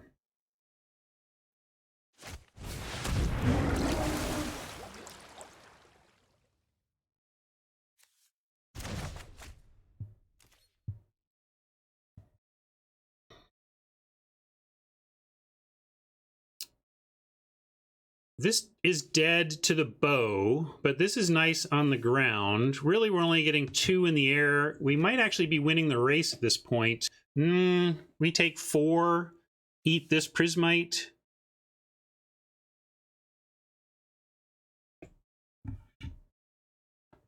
I can't believe you were last in on it, Dionysus. Jeez. You want to wait? All right, let's see what they want to do here. They might come with the Eagle and ping the Elemental and say, I dare you to block me, in which case we'll say, yeah, we will. We gotta, if we can clear out the air, that's a reasonable place for us to be. We can't sit here and take 2 in the air, so we gotta block.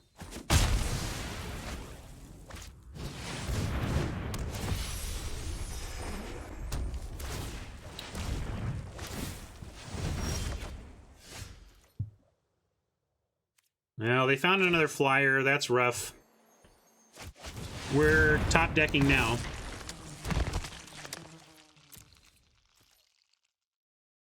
But may as well do this. I guess if we keep this back, we'll send this.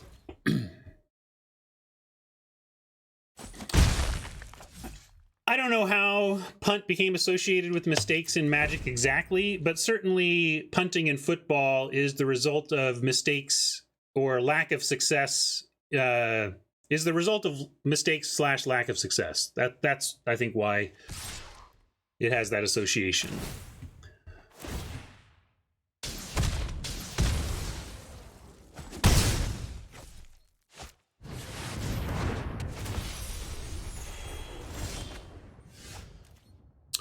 Well, we're deferring winning. I really liked how game 2 played out. I don't think, I mean, me at 5 life and them with a 2-1 doesn't matter at all here. So it's still a punt, but it's not a punt that impacted the game actually at all. So, blah.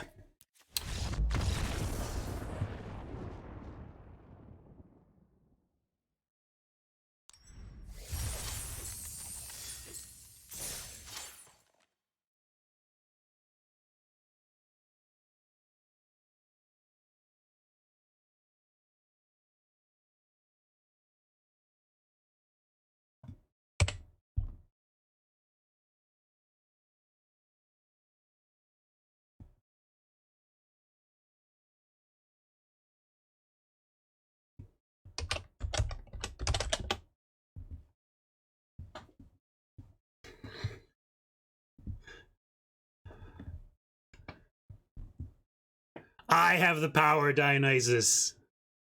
I have the power.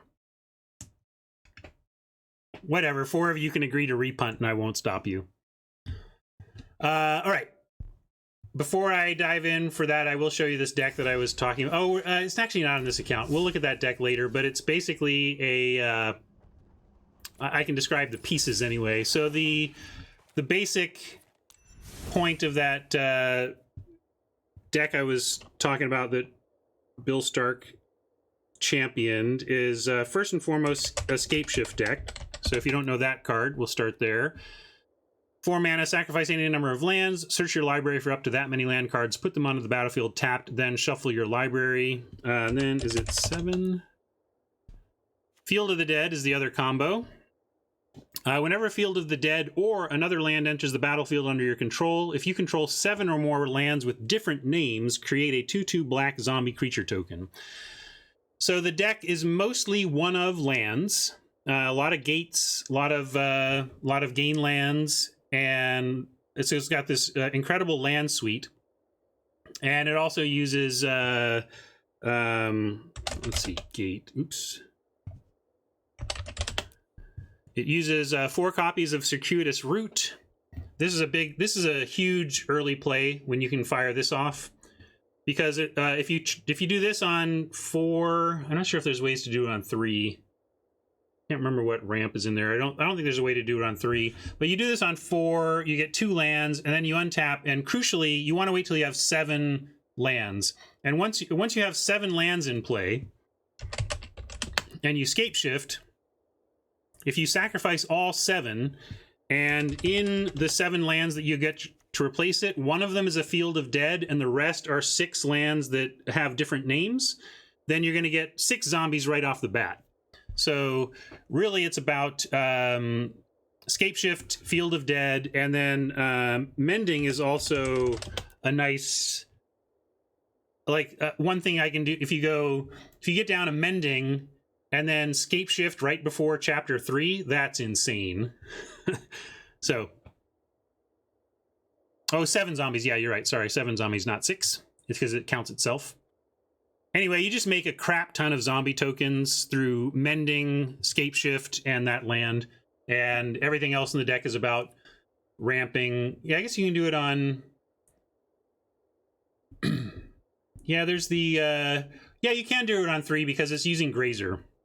So the dream curve out is turn 1 Grazer, turn 2 create the 1/1 search for a land, look at your top 4, put a land into play tapped, and then turn 3 you can just kind of go off with Mending and all sorts of stuff. Anyway, that's that deck. Let's see if we can... Maybe I need to set par to 1. Can par be 1 on this deck? I think I've dropped par to 1. I don't have it on this account, man.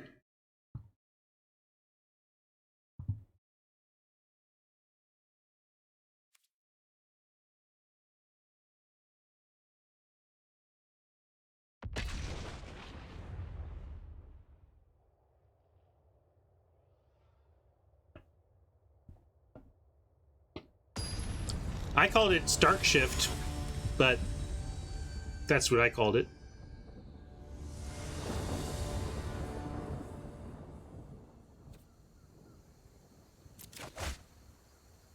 Gotta mulligan this.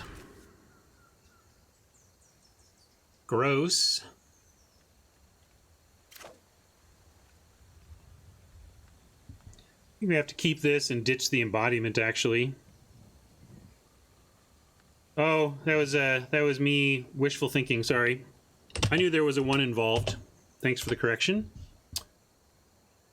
Oh yeah, we're ditching an island, that's true. Don't need to ditch the embodiment. We're not casting it in a while, but yeah, we're definitely ditching an island. What was I thinking? I was just looking at my spells and thinking which spell was my least important.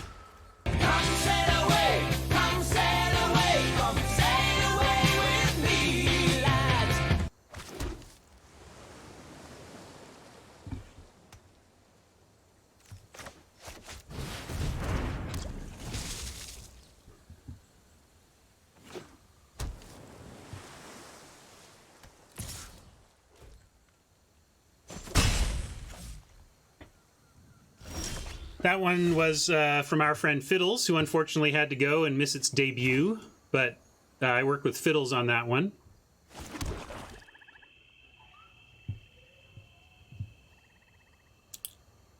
Come on. I gotta have my fun around here.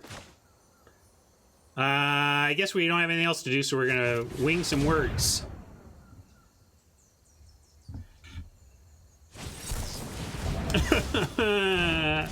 You kidding me?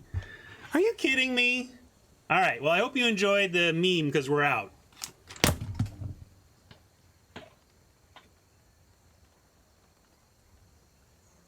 Hi, doggy. I saw my doggy and that made me happy.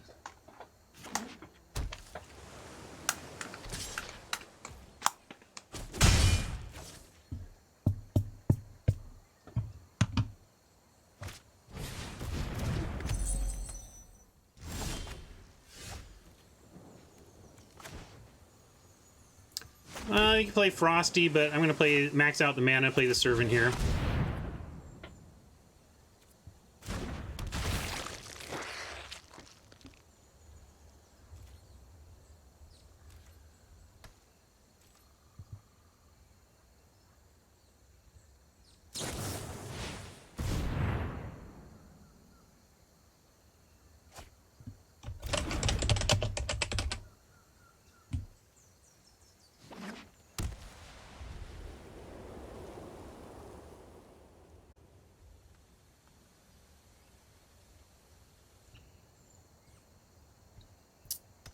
So that one is the slow version. That's what that's the one that Fiddles sent me first, and I decided it was too long, so I wanted to I said go for the crescendo part and let's make it shorter and punchier. So I don't know if you all like the slower one. I might keep them both around. We can just use whatever seems appropriate at the time.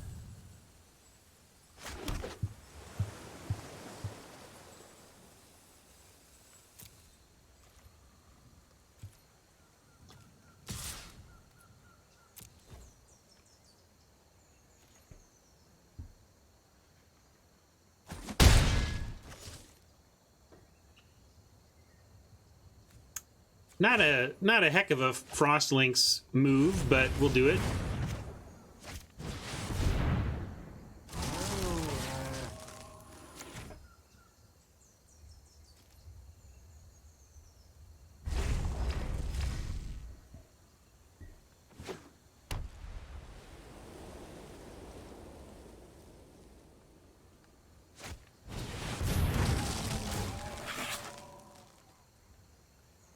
All right, everyone, chill.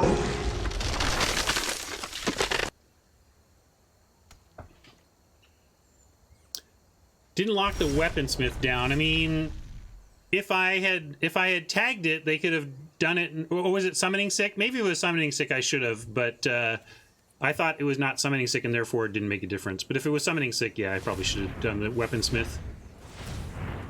I want to do the Cloudseer before combat in case of Blade Brand. Not that that matters either. Maybe I should just wait on this. What could I get for 2 mana that matters during combat? Anticipate? Like nothing, because the Blade Brand isn't going to matter. Okay, so I am just going to attack with the Servant, see what they want to do.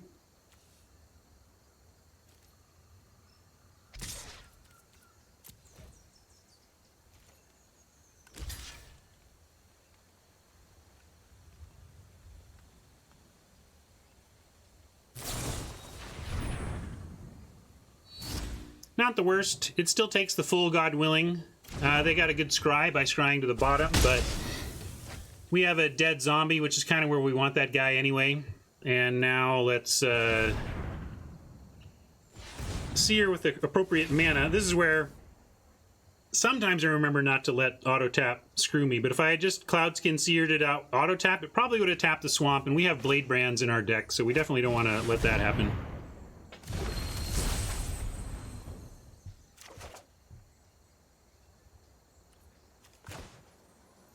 Is that important? We have enough card draw to be worth playing. I don't know if we have any more, though. Just have, we have Soul Salvage, I guess. Not that we want to use it on our single Servant.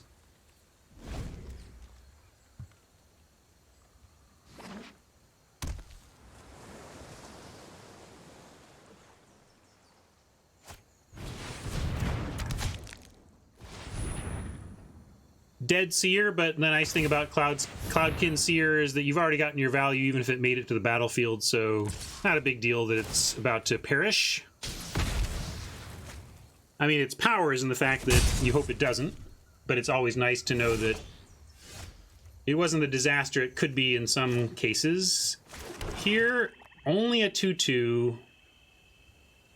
Kind of want to wait. What do we got? Trouble is, even if our Lynx dies, it's not a new cost in here. That's a bummer. Two things with identical costs. So I think we maybe hold out for a little more hope on that one.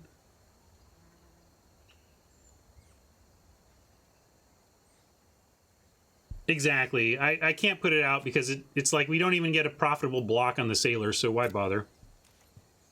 It trades, but it's not profitable.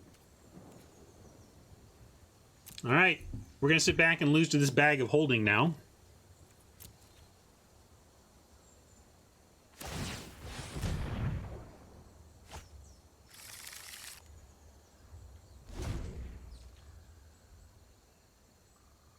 There was, Brian.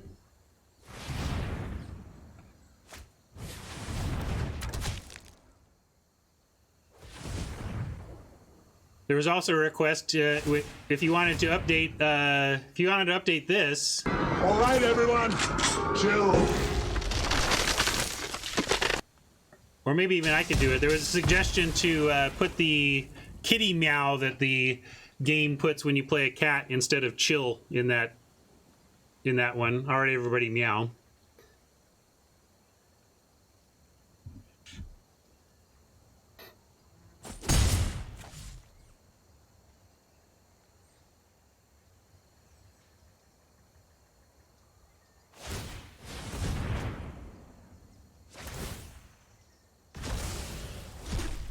Doing a little bit of waiting to die here, I think. But almost just like waiting to 0-2 with this deck and move on with my life.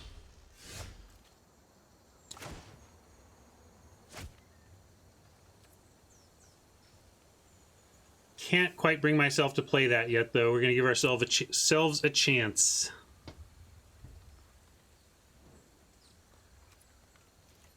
James wonders if there's anything else lurking around the corner. You'll have to wait and see.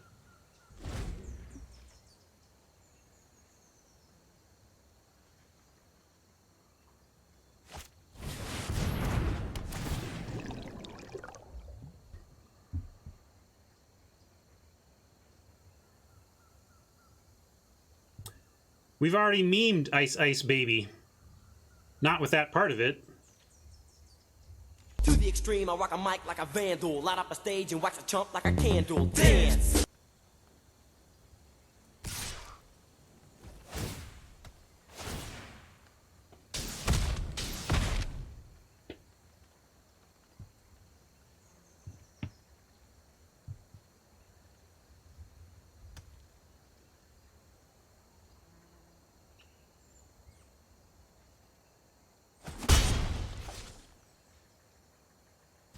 Actually, Skewer is the one I don't use it on. I use that one for light up the stage and for the Vandal.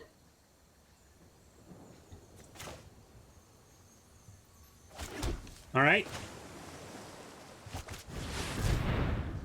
Is this enough?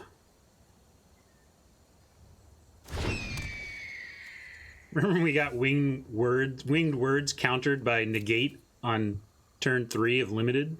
In game 1, that was hilarious. That was good times. Oh, it was fun. Funny. Oh, funny.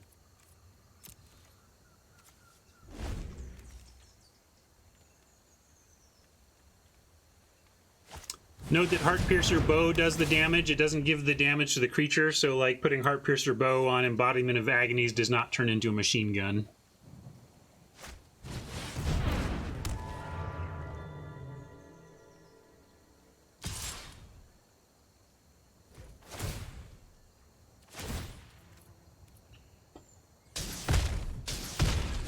Maybe we'll draw our bounce dude. Or not. Maybe we'll wait to die. Yeah. Still not willing to make this guy as a 2/2. Gotta be bigger or else it's not gonna even matter with a double bow. In fact, kind of needs to be a 4/4 at this point to get her out of range of double bow and a single point of damage from the sailor. And now once the lynx starts recurring here or whatever, we're just like, yeah.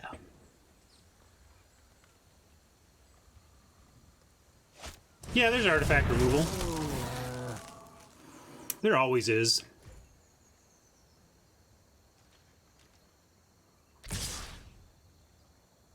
Yeah, Vulture would be a great top deck. Might get us out of this.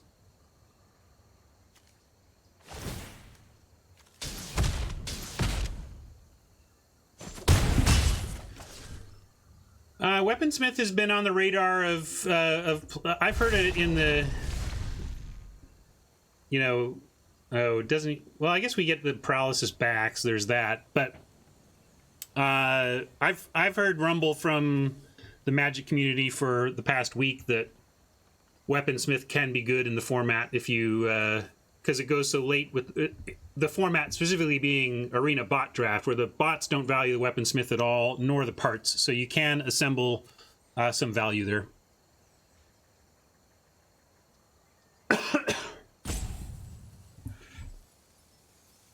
I don't know if, I mean, we've seen a couple of bow decks here in today, but I haven't seen it so prevalent that I want to main deck artifact removal. You might be able to main deck the green artifact enchantment removal just because there's sleep paralysis and pacifism that are proving to be so important in the format. At least we'll put sleep paralysis on something and then they'll bounce it, and no, then it won't go to the graveyard. We just keep getting it back. Well, I guess that's what we have to keep doing then. And we will I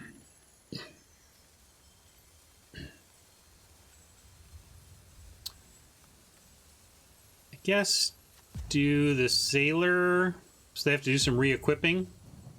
I don't know. It barely matters. They're just going to bounce whatever it is. I suppose doing something more expensive is better, but all these other ones have ETB effects. Like we do Weaponsmith, but that's not actually attacking. Although I guess it is now. It really doesn't matter. Whatever we put this on is going to get bounced back. I didn't want to put it on something that has value because they're bouncing the links anyway, so it can't go there. Bouncing the Prophet would let them scry 2. Leaving only Weaponsmith and Sailors the options, and I chose make them re-equip and stop the thing that's been attacking us, but really it's about the re-equip since they can attack with the Weaponsmith if they want anyway.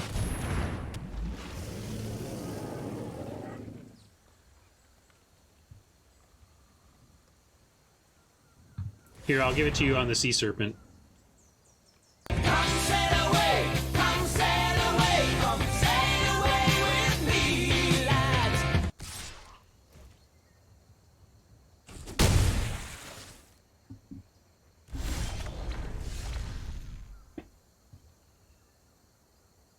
Okay.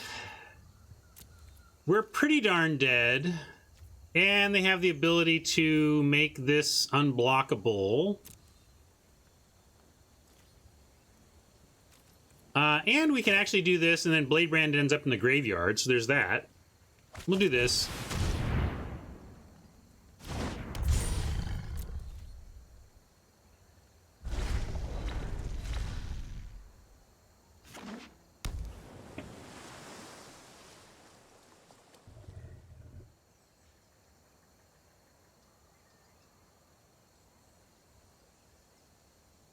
Exactly.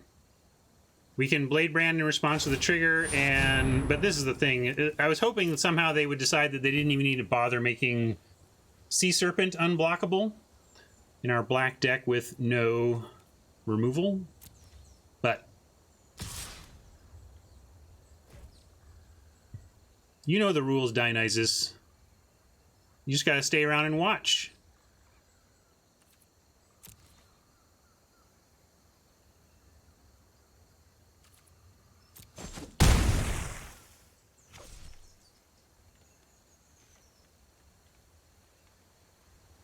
If we drop this game, or if we drop this match, are we drafting again? Probably not. I have some constructed to look at that I think would be interesting. I don't know what kind of removal we have, but let's find out. Oh, this doesn't actually make it bigger. It enters with counters, so my whole plan there was bad anyway. We'll remember that next time. It does not grow with your graveyard. It was stuck as a 2/2 forever.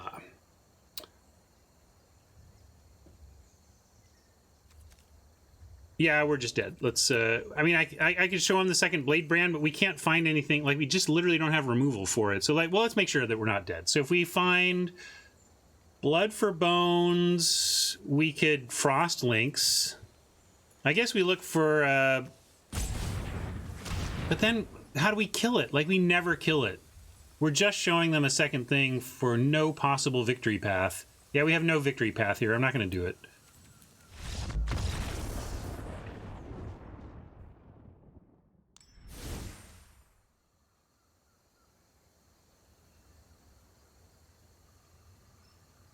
So,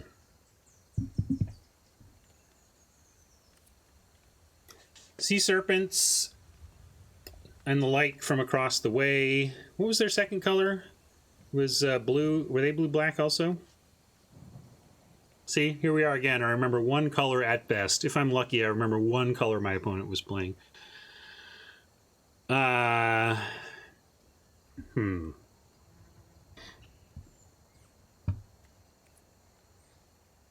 don't know that it's Zephyr Charge again. It was blue-white.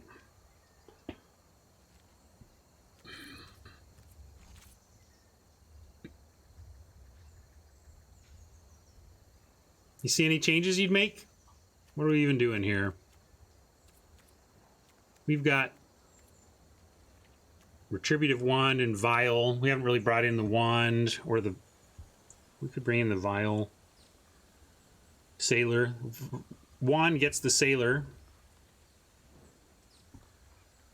Do we see anything else that would be taken out by the Wand?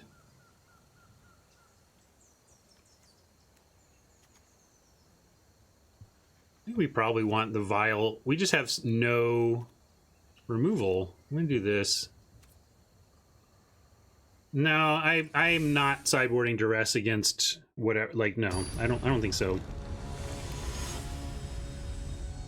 I've never brought Duress in, I don't think, out of the board, and I'm not starting now. Maybe in the world where I happen to have a Duress in the board against the like a red-blue spells deck in limited we do or something, but I haven't ever seen a need. All right, we need some black, but I like this.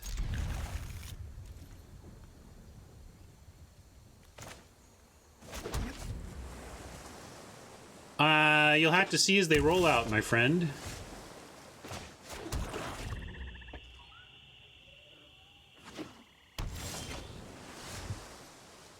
Well, I was hoping we had something to links so that we could then Wave Crasher it back. But since we have the Wave Crasher and no business, I am going to go ahead and links.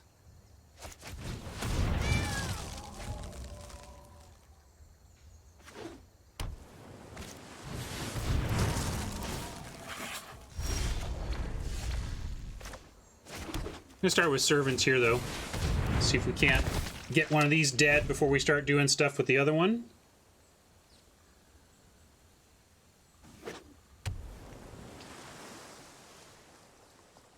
People love to paralyze these, yep.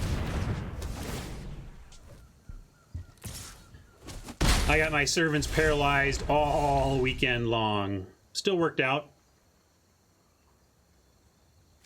And we will go ahead and bounce this one back, though.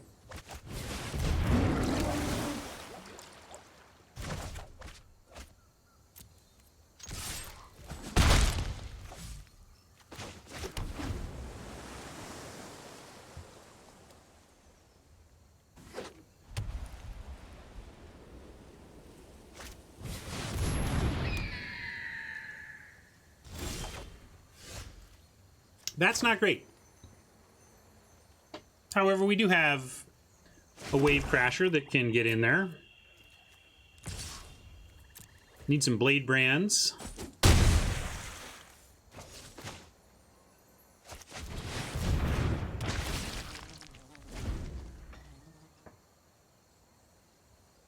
Right now, if Elemental attacks, we're pretty happy. I don't think they have I mean, if they attack, actually, I'm pretty sad because it means they've done something else that is gonna help them out.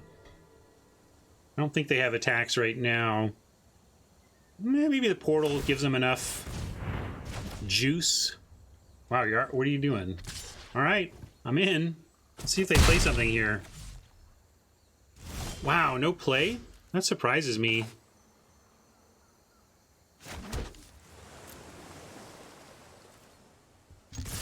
Yeah, they're gonna start bouncing the links, but...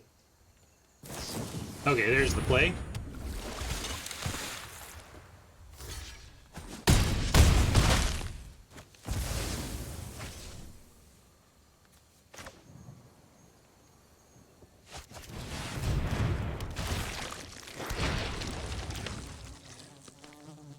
Going to soul salvage now. Hopefully we can get there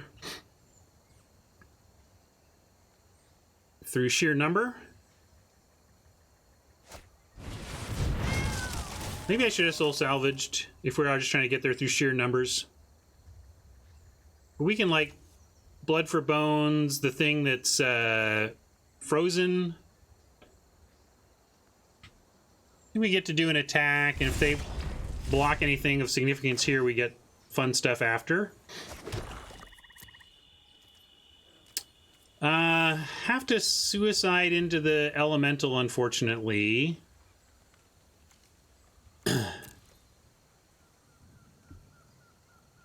That gets us a dead Lynx and 2 damage. They can't really let the Lynx die, though, so we get in 4. And then maybe they let the servant go, and we can start get more go wide there. Let's do that. I think we got a lot of weird stuff we can do after this attack with this blood for bones.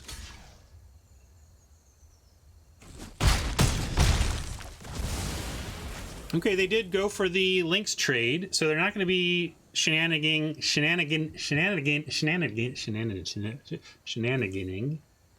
the portal. 5, 6, 7, 8. We can go Lynx to hand and servant to board. And we can sack... Well, actually, we can do this. What order does it do it in? Ah, interesting. What if we do this?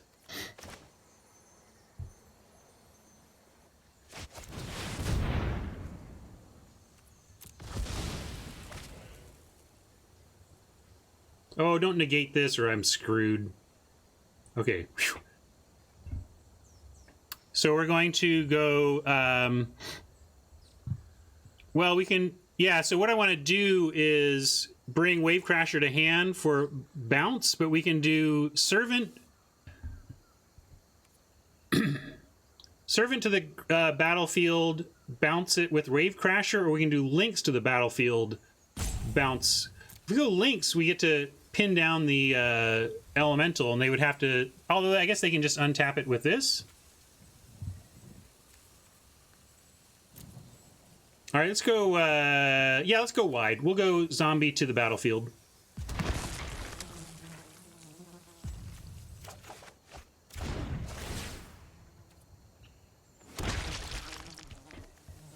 Might be convoluted here. I'm a little worried about convolute, but if so, we get to soul salvage it back. So we'll try.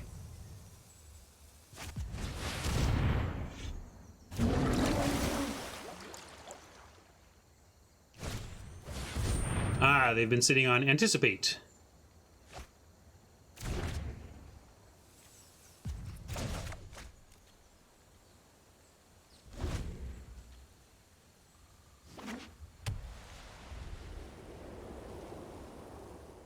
Yeah, we could have tried the pinning thing, J-Watt. They do have the portal, though, which somewhat says that that's not going to work, you know?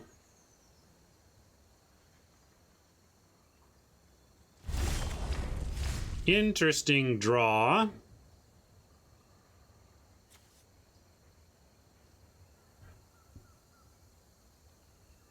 Elemental and Soul Salvage is an interesting play here. We could do Soul Salvage, Frost Lynx, attack.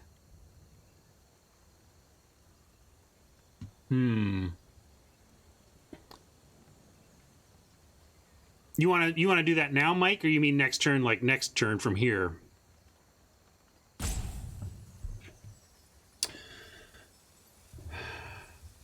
If we Boreal Elemental, we don't really get an attack this turn, but we do, and I'm not sure we run out of Soul Salvage yet, is the thing. I guess we get both of these back, and that's reasonable.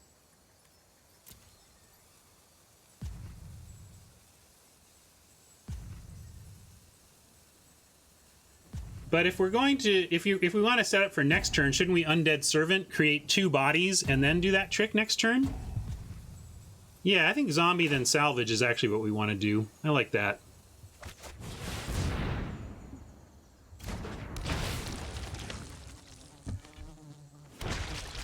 We get a nice go wide, and now we can pull this stuff back.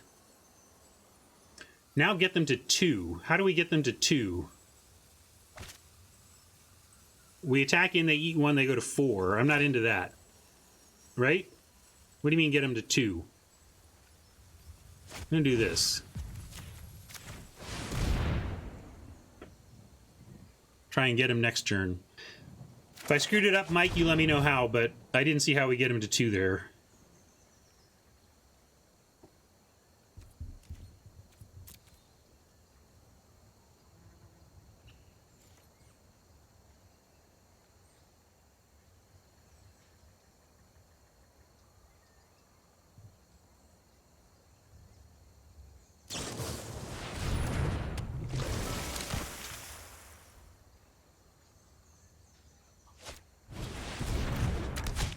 One bow. I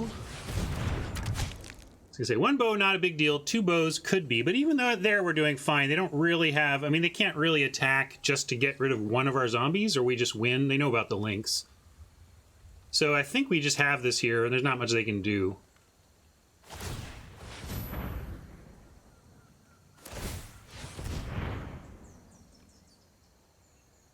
Two was links this turn. I hear you, Mike. Thanks.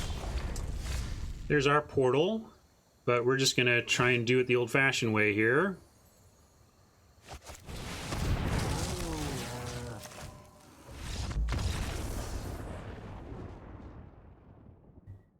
I don't know why Frost Links is old-fashioned, but there you go.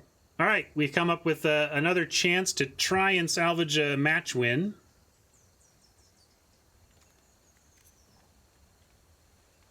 Any new reasons to be thinking about the wand? I don't think we have anything. We have Reckless Airstrike, but that's not in our colors in terms of dealing with artifacts.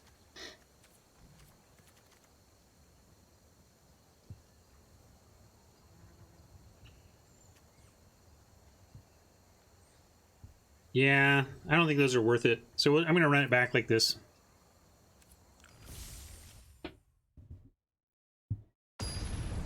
Vermilion Dragon, it's high risk, high gain, but we have a really crappy deck that needs some high risk for high gain. This is a very weak powered deck, so we're taking a chance that when the game goes long, it starts to do some work. 2 Brine Guys? Maybe 2 Brine Guys starts becoming worth it. This looks nice, though.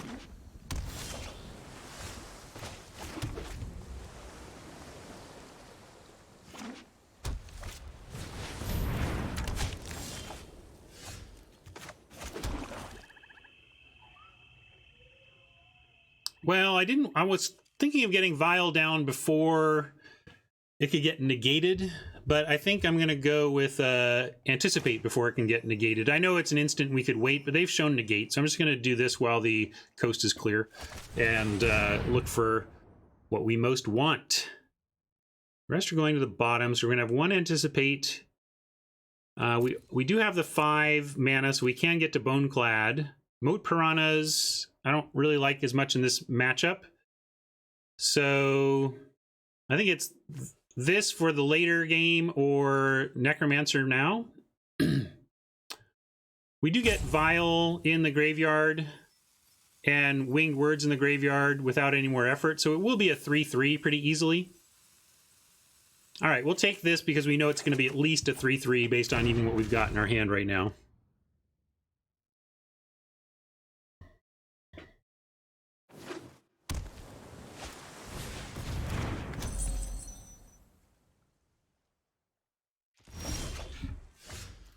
Oh man, Vulture into embodiment? Yes, please.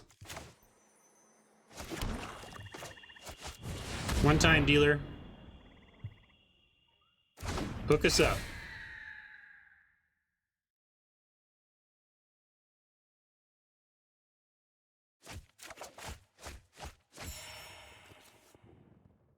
So that's 1, 2, 3. Unfortunately, this has the same as our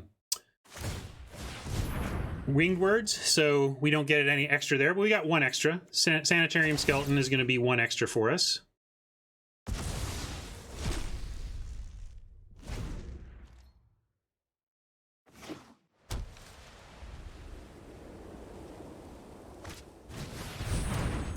Wow, that is a lot of non-creature action. This will be nice on their first threat that they manage. We are going to Winged Words first. Actually, let's let them counter the Dragonfire if they want, and then we'll Winged Words after that. This might be a negate here. No negate. Well, I'm gonna do this then. Looking tasty, looking tasty.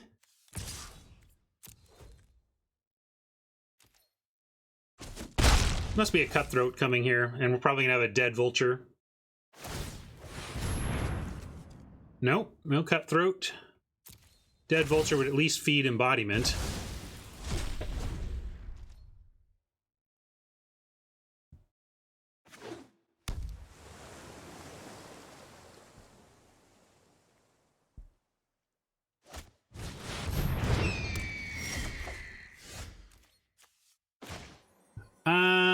Let's get Frosty with that first.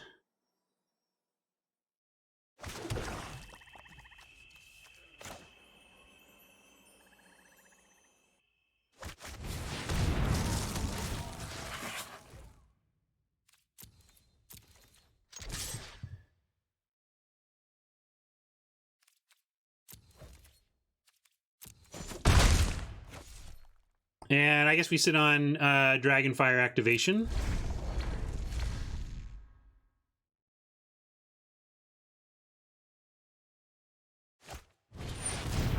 Perfect.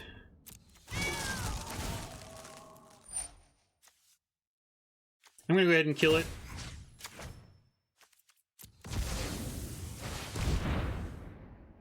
I suppose I could have waited until they like tried to equip it or something, but I'm just actually playing to the auto pass.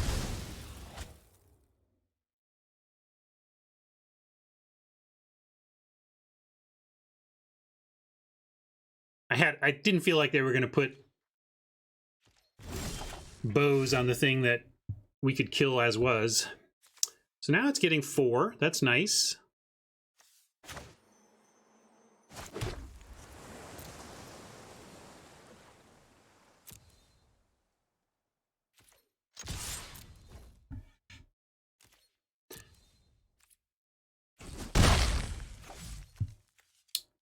We could do things with like Blood for Bones and Links to keep it tapped down, but we'll just Sleep Paralysis it. Yeah, got to do it now because of exactly what Kataski said. If we don't do this now, Oppo gets to put bows on the Elemental and start taking out our 2/2s. We're going to see how much work we can get done with these two. Come sail away, come sail away, come sail away with me, lads.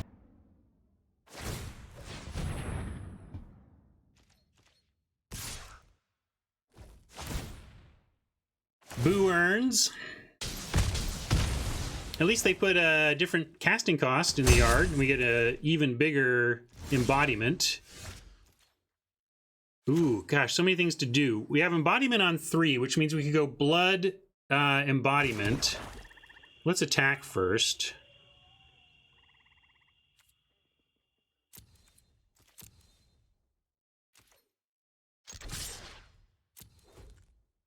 Yeah, they've had negate mana up and not countered anything. While, of course, it is quite possible they have drawn negate in 2 turns or whatever, it had to have been on the top. It's not like something they've been waiting on.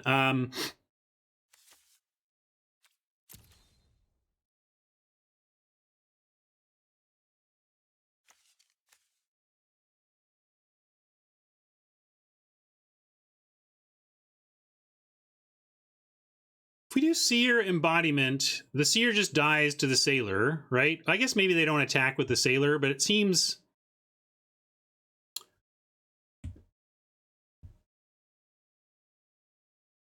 I almost rather have Prophet Embodiment.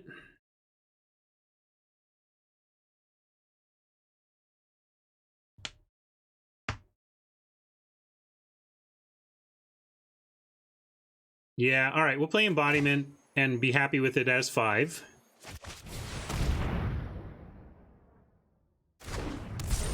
That's the deckhand.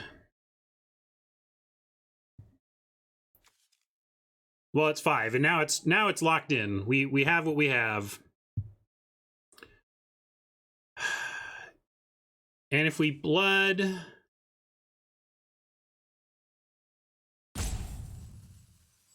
we don't even have anything. We can get Vulture back.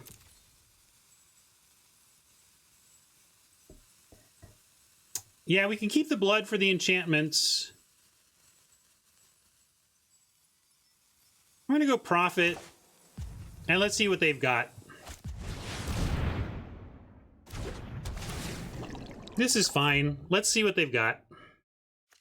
We get to bottom those. What a great scry, too.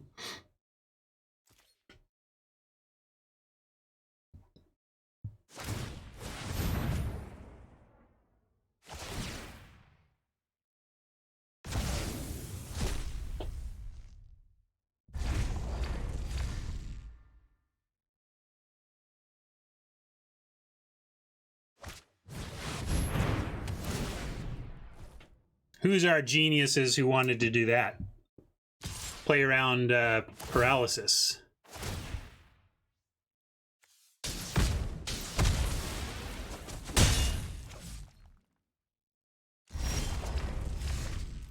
Okay, pretty straightforward Blood for Bones play eventually, but we can potentially get it even bigger. I guess we attack with Prophet first. For sure. Potentially Blade Brand. We have a 1 and a black. No 1 and a black, so we probably want a Blade Brand here.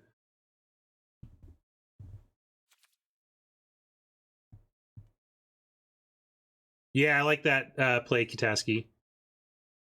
You have to ask Fiddles, but they're both sailor spirits. Spirit sailors, so they're probably on the same boat, I think, is Fiddles is thinking. Anyway, so if I Blade 4, 5, 6, 7... Can't do it all if I cast Blade Brand, so I'm not gonna cast Blade Brand.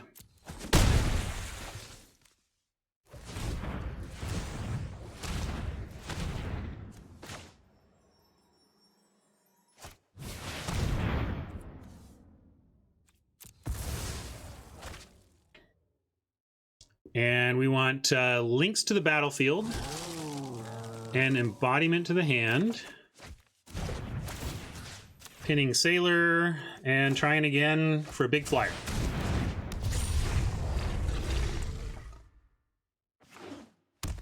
One time dealer. Oh no, they're coming after it again. All right, we'll draw us our Wave Crasher. We're still plowing through. Let's see what we get off a Seer now.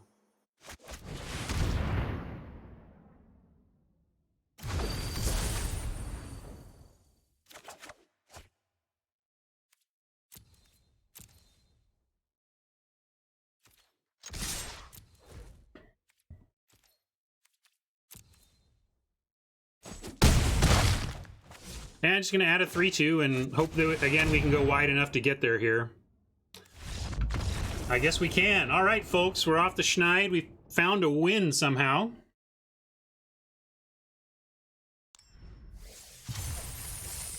I will take it.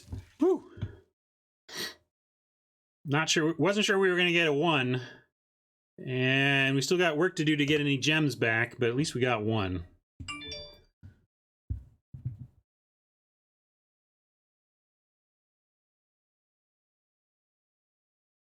Oh, well, thank you, stream support.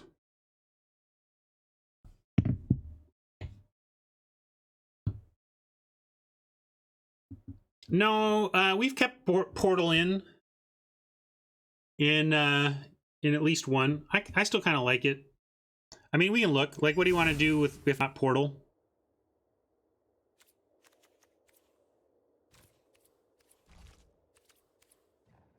Bone to Ash, third Blade Brand, Weaponsmith single Vial. Put in the Vial as a main deck over Portal.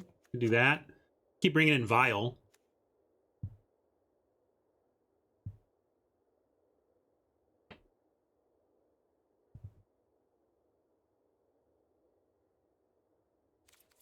You like that better?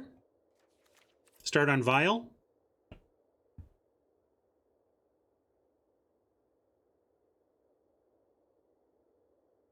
Yeah, I mean, I like Portal. That's why we had it in.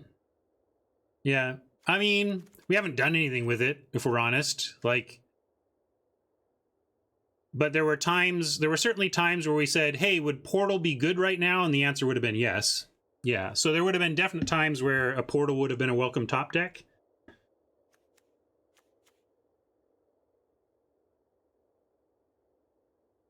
I don't think we've drawn it yet. Yeah. So mainly I'm talking about thinking about have the board states supported it, and they kind of have.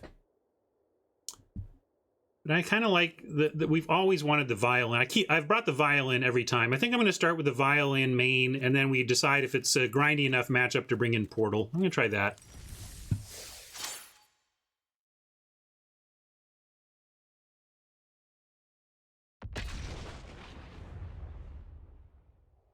And I'm not sold on the full self-mill Kutaski.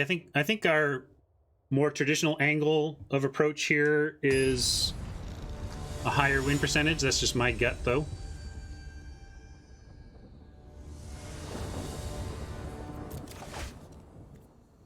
Yeah, 5 is heading for a flood, but we're on the play, and we have a couple of plays. We're going to keep it.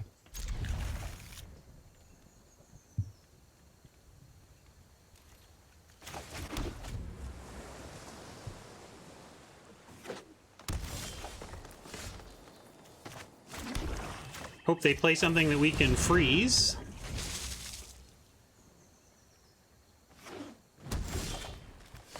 No freeze targets. So do we play one with no targets? Just as a Gray Ogre? I guess since we're going 3, 4, 5, we do. Although, because if not, we're going 4, 5, 6 Frostlinks on 6.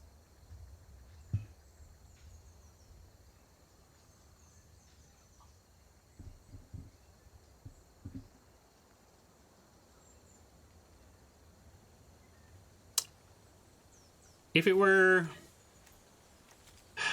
color that with smaller creatures, yeah, tempo is a thing, but that's why you kind of want to wait. All right, I'm going to wait. This might be greedy. What are you doing, Mike? You throwing out the 2/2 for 3? No text or not?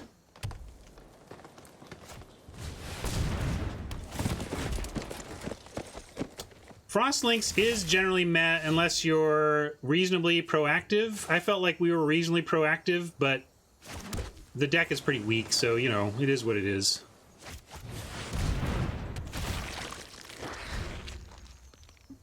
Rayon Rocky, thank you. We'll catch you next time.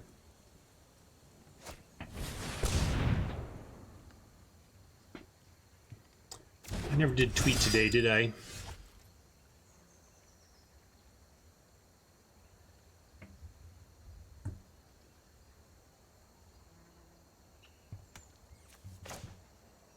Gosh.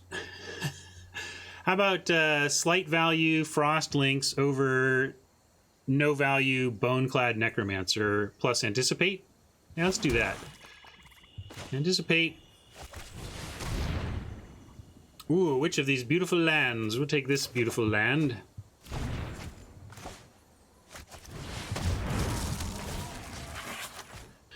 Guess what I pulled out of my opening pack of my Game Store's M20 draft? Opening pack.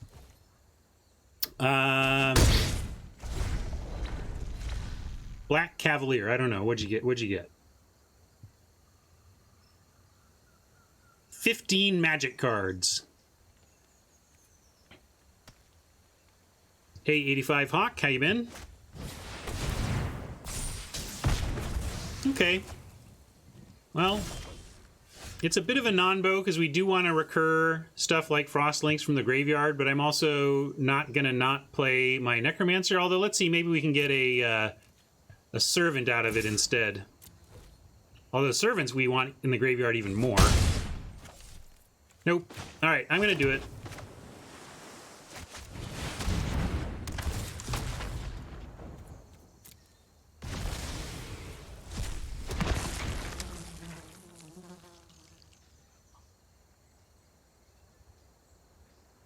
Omnath, did you make it work?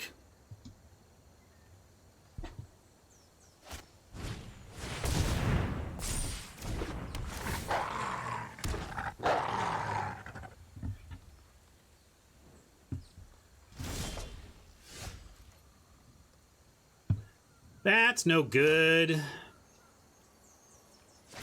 But Servant, I can't attack with the zombie, but the Necromancer and the Servant all trade for everything else, and we want to stock our graveyard for future shenanigans, and we're the one applying pressure, and we have defenders on the backside, so I'm going to send both.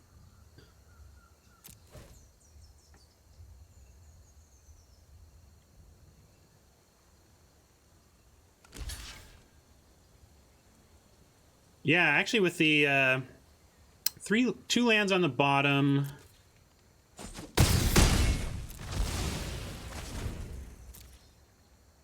4, 5, 6, 7, 8, 9, 10. We're at 11, so we have 6 more lands in the top 24 cards. 6 and 24, so we're 75% to draw action.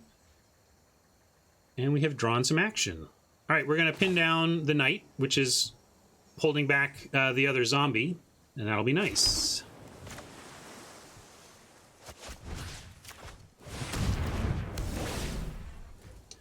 With them stuck on 3, you can make an argument for tapping down the Druid, but I wanted to tap down the stuff that allows attacking. Although,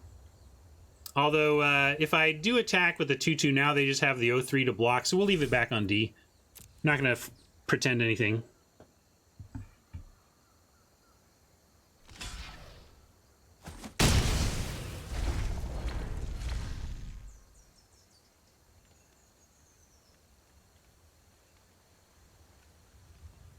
That also took them off 4 creatures. They're on 4. Well, now they got 3 extra. They want to play a 3-drop here.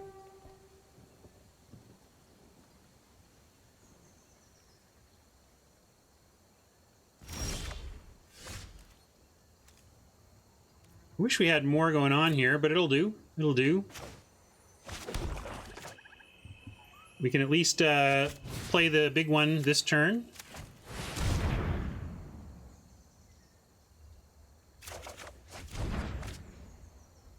We don't have an attack here, so I'm just doing everything pre-combat.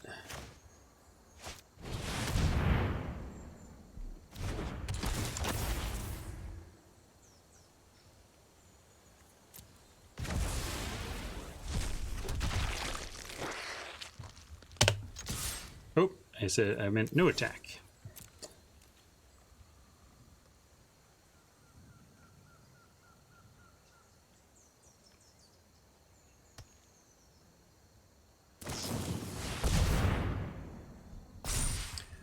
Making a biggin. Maybe they have things to do and just want to clear their mana. Make a good blocker. Feels like some decks you end up with 7 murders. We have 0. That's a powerful magic card right there. Am I in the right place? Okay, I'm in the right place at least.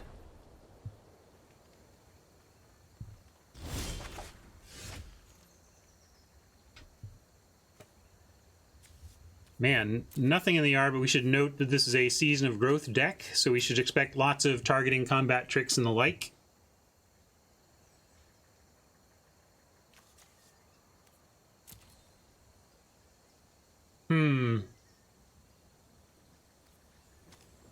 I want to get value out of the Wave Crasher, but that's going to take some dead creatures first and bouncing the Boneclad. I'm going to play the Servant and hold the Crasher and see if we can get value. We can't really attack anymore is the thing. If I felt like we could get wide enough to get around these two, I would just keep deploying and trying to get around that way, but I don't think we can. This doesn't even attack, you know, so...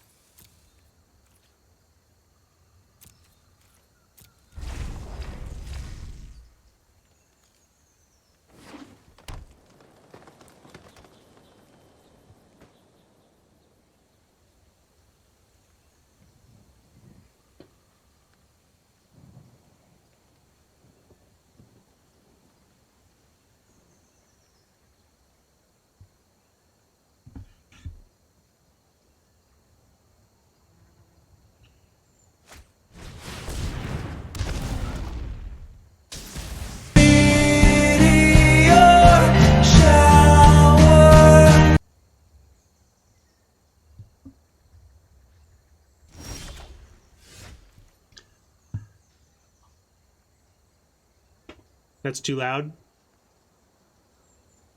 Oh shoot, it was cranked all the way up, sorry. Here you go. Let's try again, see if I can get the volume right. How's that?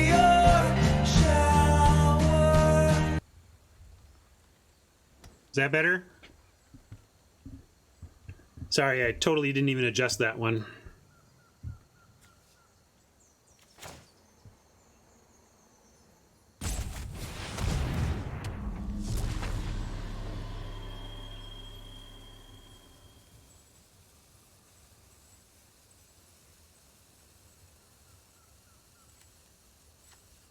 That one was my son's.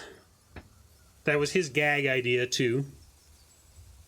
It was my idea to use that song and that card, but he put together what to do with it. All right, sorry, let's see. Let's get back to here. Can we mill them out? Yeah, let's see. We're there at 18. We're at 22.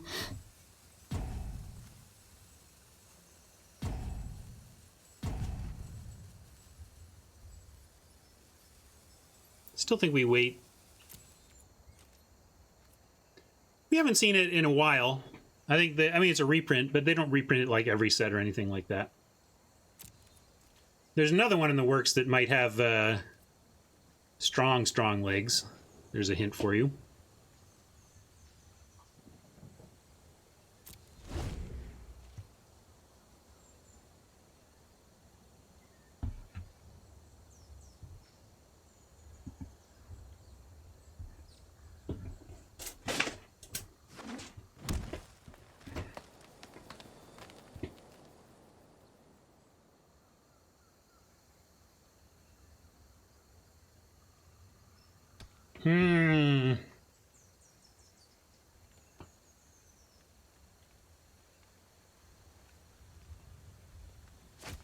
Memes are all well and good, but feeling pretty darn dead. Interesting that they would go for the 3/3 Defender instead of the 3/3 Necromancer, unless they're just worried about my potential for graveyard recursion. But now we get some Wave Crasher recursion at least.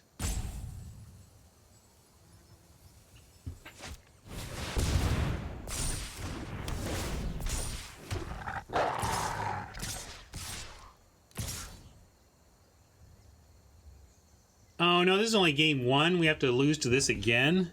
Not that this is a bad deck from Oppo, just that I feel like our deck is so underpowered. Kind of waiting around to die mode with this deck. Well, let's see. How can we find reasonably favorable trades even though we're going to get blown out by some combat trick? Although there's only one. I guess it could be... if they have the Might of the Masses, we can't beat that anyway, so we're not going to worry about it. We're going to look at how to... when outside of that, like we go here, that is technically a 1-for-1, which I'm looking for. We can't block the 9 yet. We can do this as a 2-for-2, but then they just get to put something good on top. So I think we have to do this as a 2-for-2. I'll try this.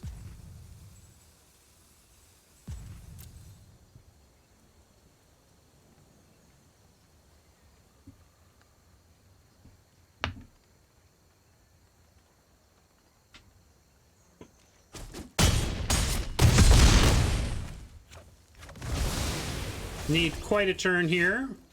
Blade Brand won't be bad. That'll help us take down the Diamond Knight. And then Wave Crasher can work on the Cavalier, and we can, let's see, with 9 mana, 4, 5, 6, we cannot do it all this turn. If we want, I think we need to do this into this turn, and then see if we can survive enough to Blade Brand next turn. Chumping at 2/2 in front of the 9/9. Probably Necromancer plus Wave Crasher in front of the 5/6.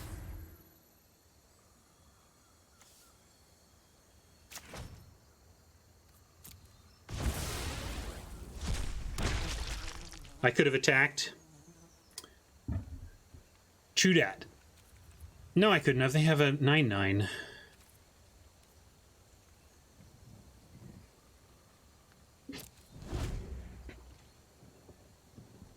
Would have been a bold attack, but with the Blade Brand, maybe worth it. I think we want to wait for a Blade Brand on defense, though.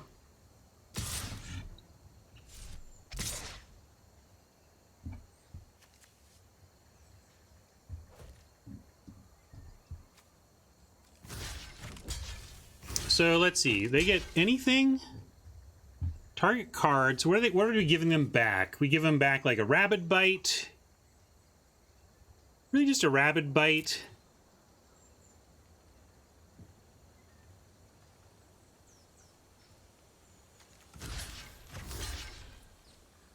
This is what we got, though.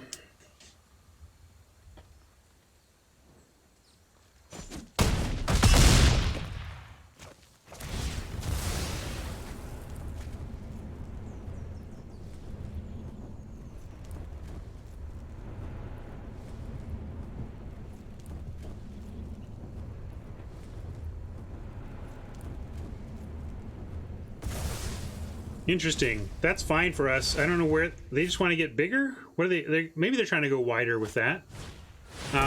Howling Giant. Sure, they're just going wider.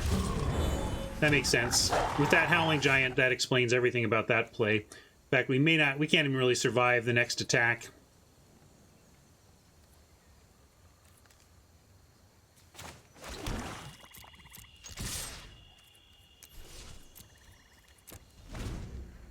Make him attack with everything. Sometimes people get lazy and don't do it, don't attack with enough. I mean, if they literally attack with everything, we can't win. But if they don't, we have blocks to live.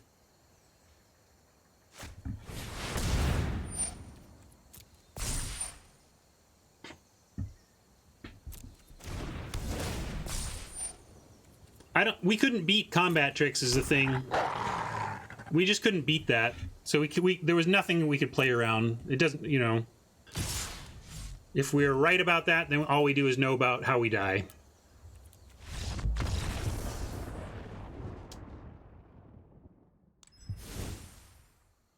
I don't want to show them Blade Brand, get it in their heads that we have it. I mean, even though it's an obvious possibility, there's no sense showing them that there. Did they ever show a second color, or are we just up against mono greens? In which case, I kind of do like Portal.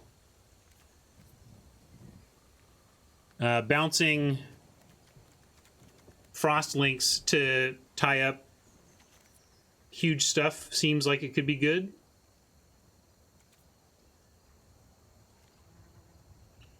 Maybe it's the answer is just more Blade Brands, though.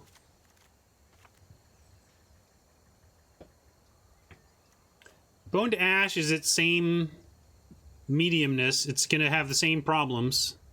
Yeah, we could take Dragonfire out, but we did see small things from them.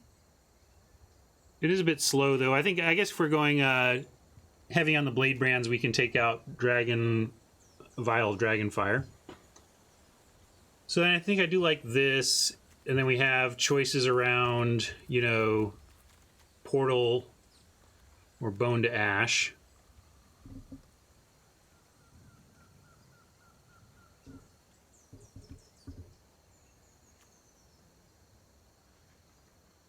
Maybe over Octoprophet.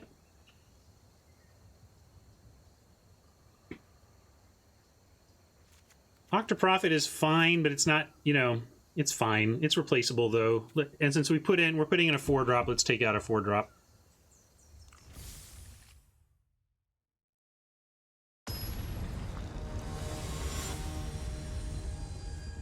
Slow big dorks, but it's still hard to save to keep up 4 is the thing. I guess we're gonna try and do it because we're keeping this with the anticipate.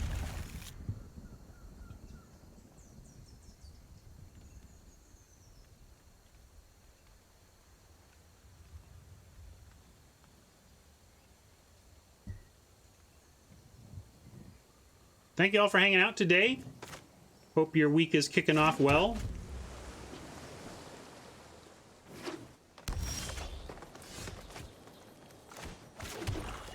It's an instant. We can wait here against mono green.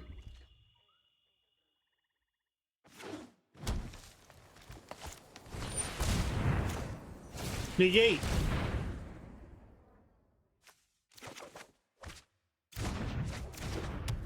Nice 2-land scry away there. And a sad kitty with no targets once again. And we're going to wait once again.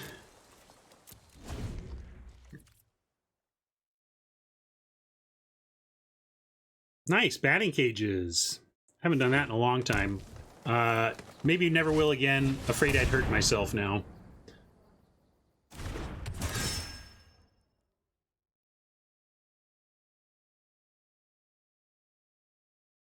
Scry to the top. With a scry to the top and only facing 1 from the diamond, we could just leave that and save it. But I think we're going to try and use the bone to ash later on the bigger stuff. So let's go ahead and undead servant here and be willing to trade for trick or diamond knight. Unfortunately, trading for tricks now means trading for cantrips, like they get to draw a card. Oh. If they attack... Yeah. People are asking, when should we play Season of Growth? And I was like, well, if you got a lot of rabbit bites, they get really good. And case in point, I don't think we can recover from that kind of value start. We will save the bone to ash now, though.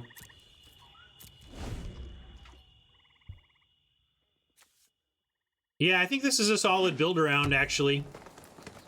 You just really want the rabbit bites as opposed to the giant growths, if you can get them. But this plus rabbit bite is some sick value. And Diamond Knight in monocolored, maybe not the worst either. And do we actually have to counter that? I think...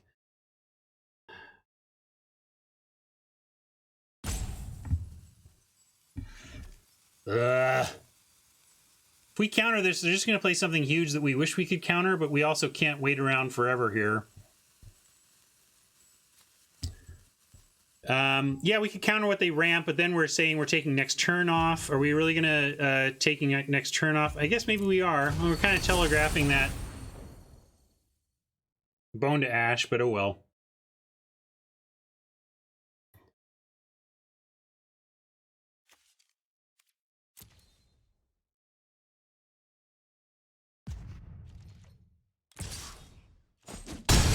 Sure.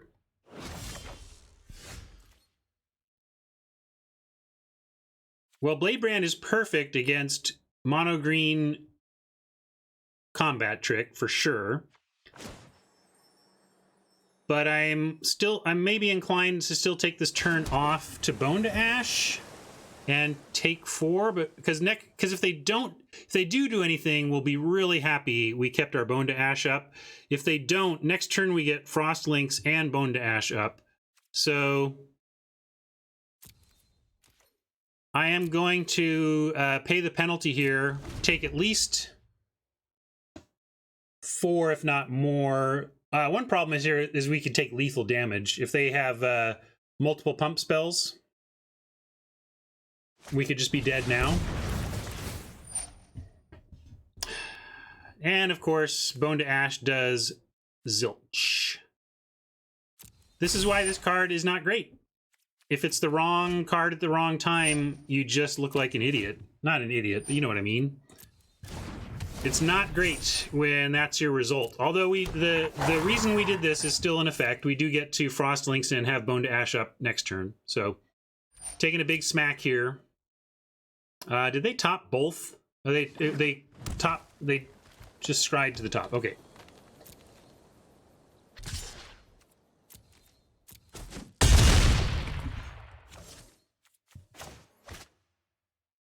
So now we need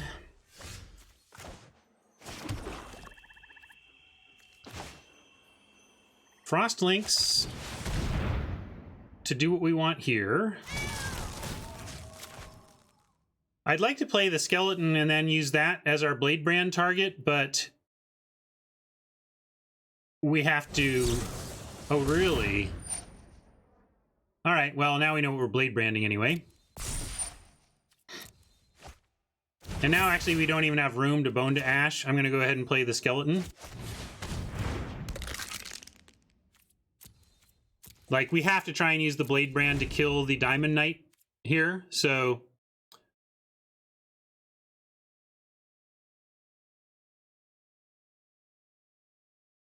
Since now we're kind of locked into using Blade Brand, we may as well do it with the skeleton. Or at least have two creatures that, if they do another bite, the other one can Blade Brand. Looks like a bite incoming here.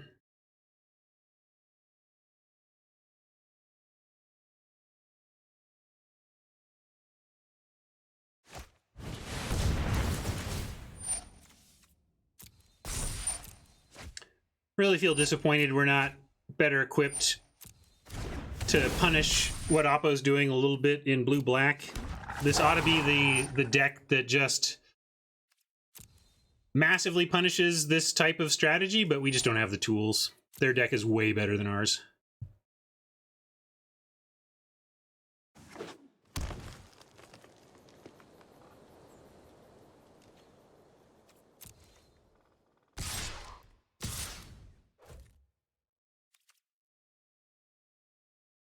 Somehow we've also got to take 4 as though we're not going to die to it. Like, we can't beat any...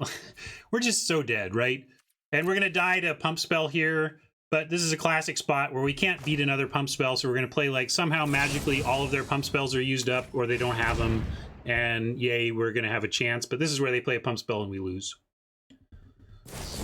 All right. I mean, it's just what the deck is designed to do. We just had to get massively lucky that they didn't have that. And I could have thrown the links in front, but okay, fine. Then in that case, we're just at empty board versus this, and we'd still be dead to the crackback on the next turn. So hey, we got a win. Unfortunately, that's only an extra pack. It's not any extra gems, but we're gonna take our lumps sometime. And that was a miserable draft, folks. You know. I was talking earlier on the stream about how PVDDR explains that he gets more salty and tilted when variance hits him and doesn't mind it when he screws up. I get tilted by everything, but if I were to say which more, I would definitely be tilted more by feeling like I had failed. Like, I'm more disappointed today with the places where I didn't play tightly than this result. This result, given the draft we had, is basically about what our expectation was. We set par at 1.5, and then afterwards, like, maybe the par should just be 1 with that deck. So it was a difficult draft with a weak deck, and here's the result. I find it too hard to be super tilted by that. I would be way more tilted if I had just made some really boneheaded plays during the event itself. As it is, I played decently with the usual number of puntable offenses.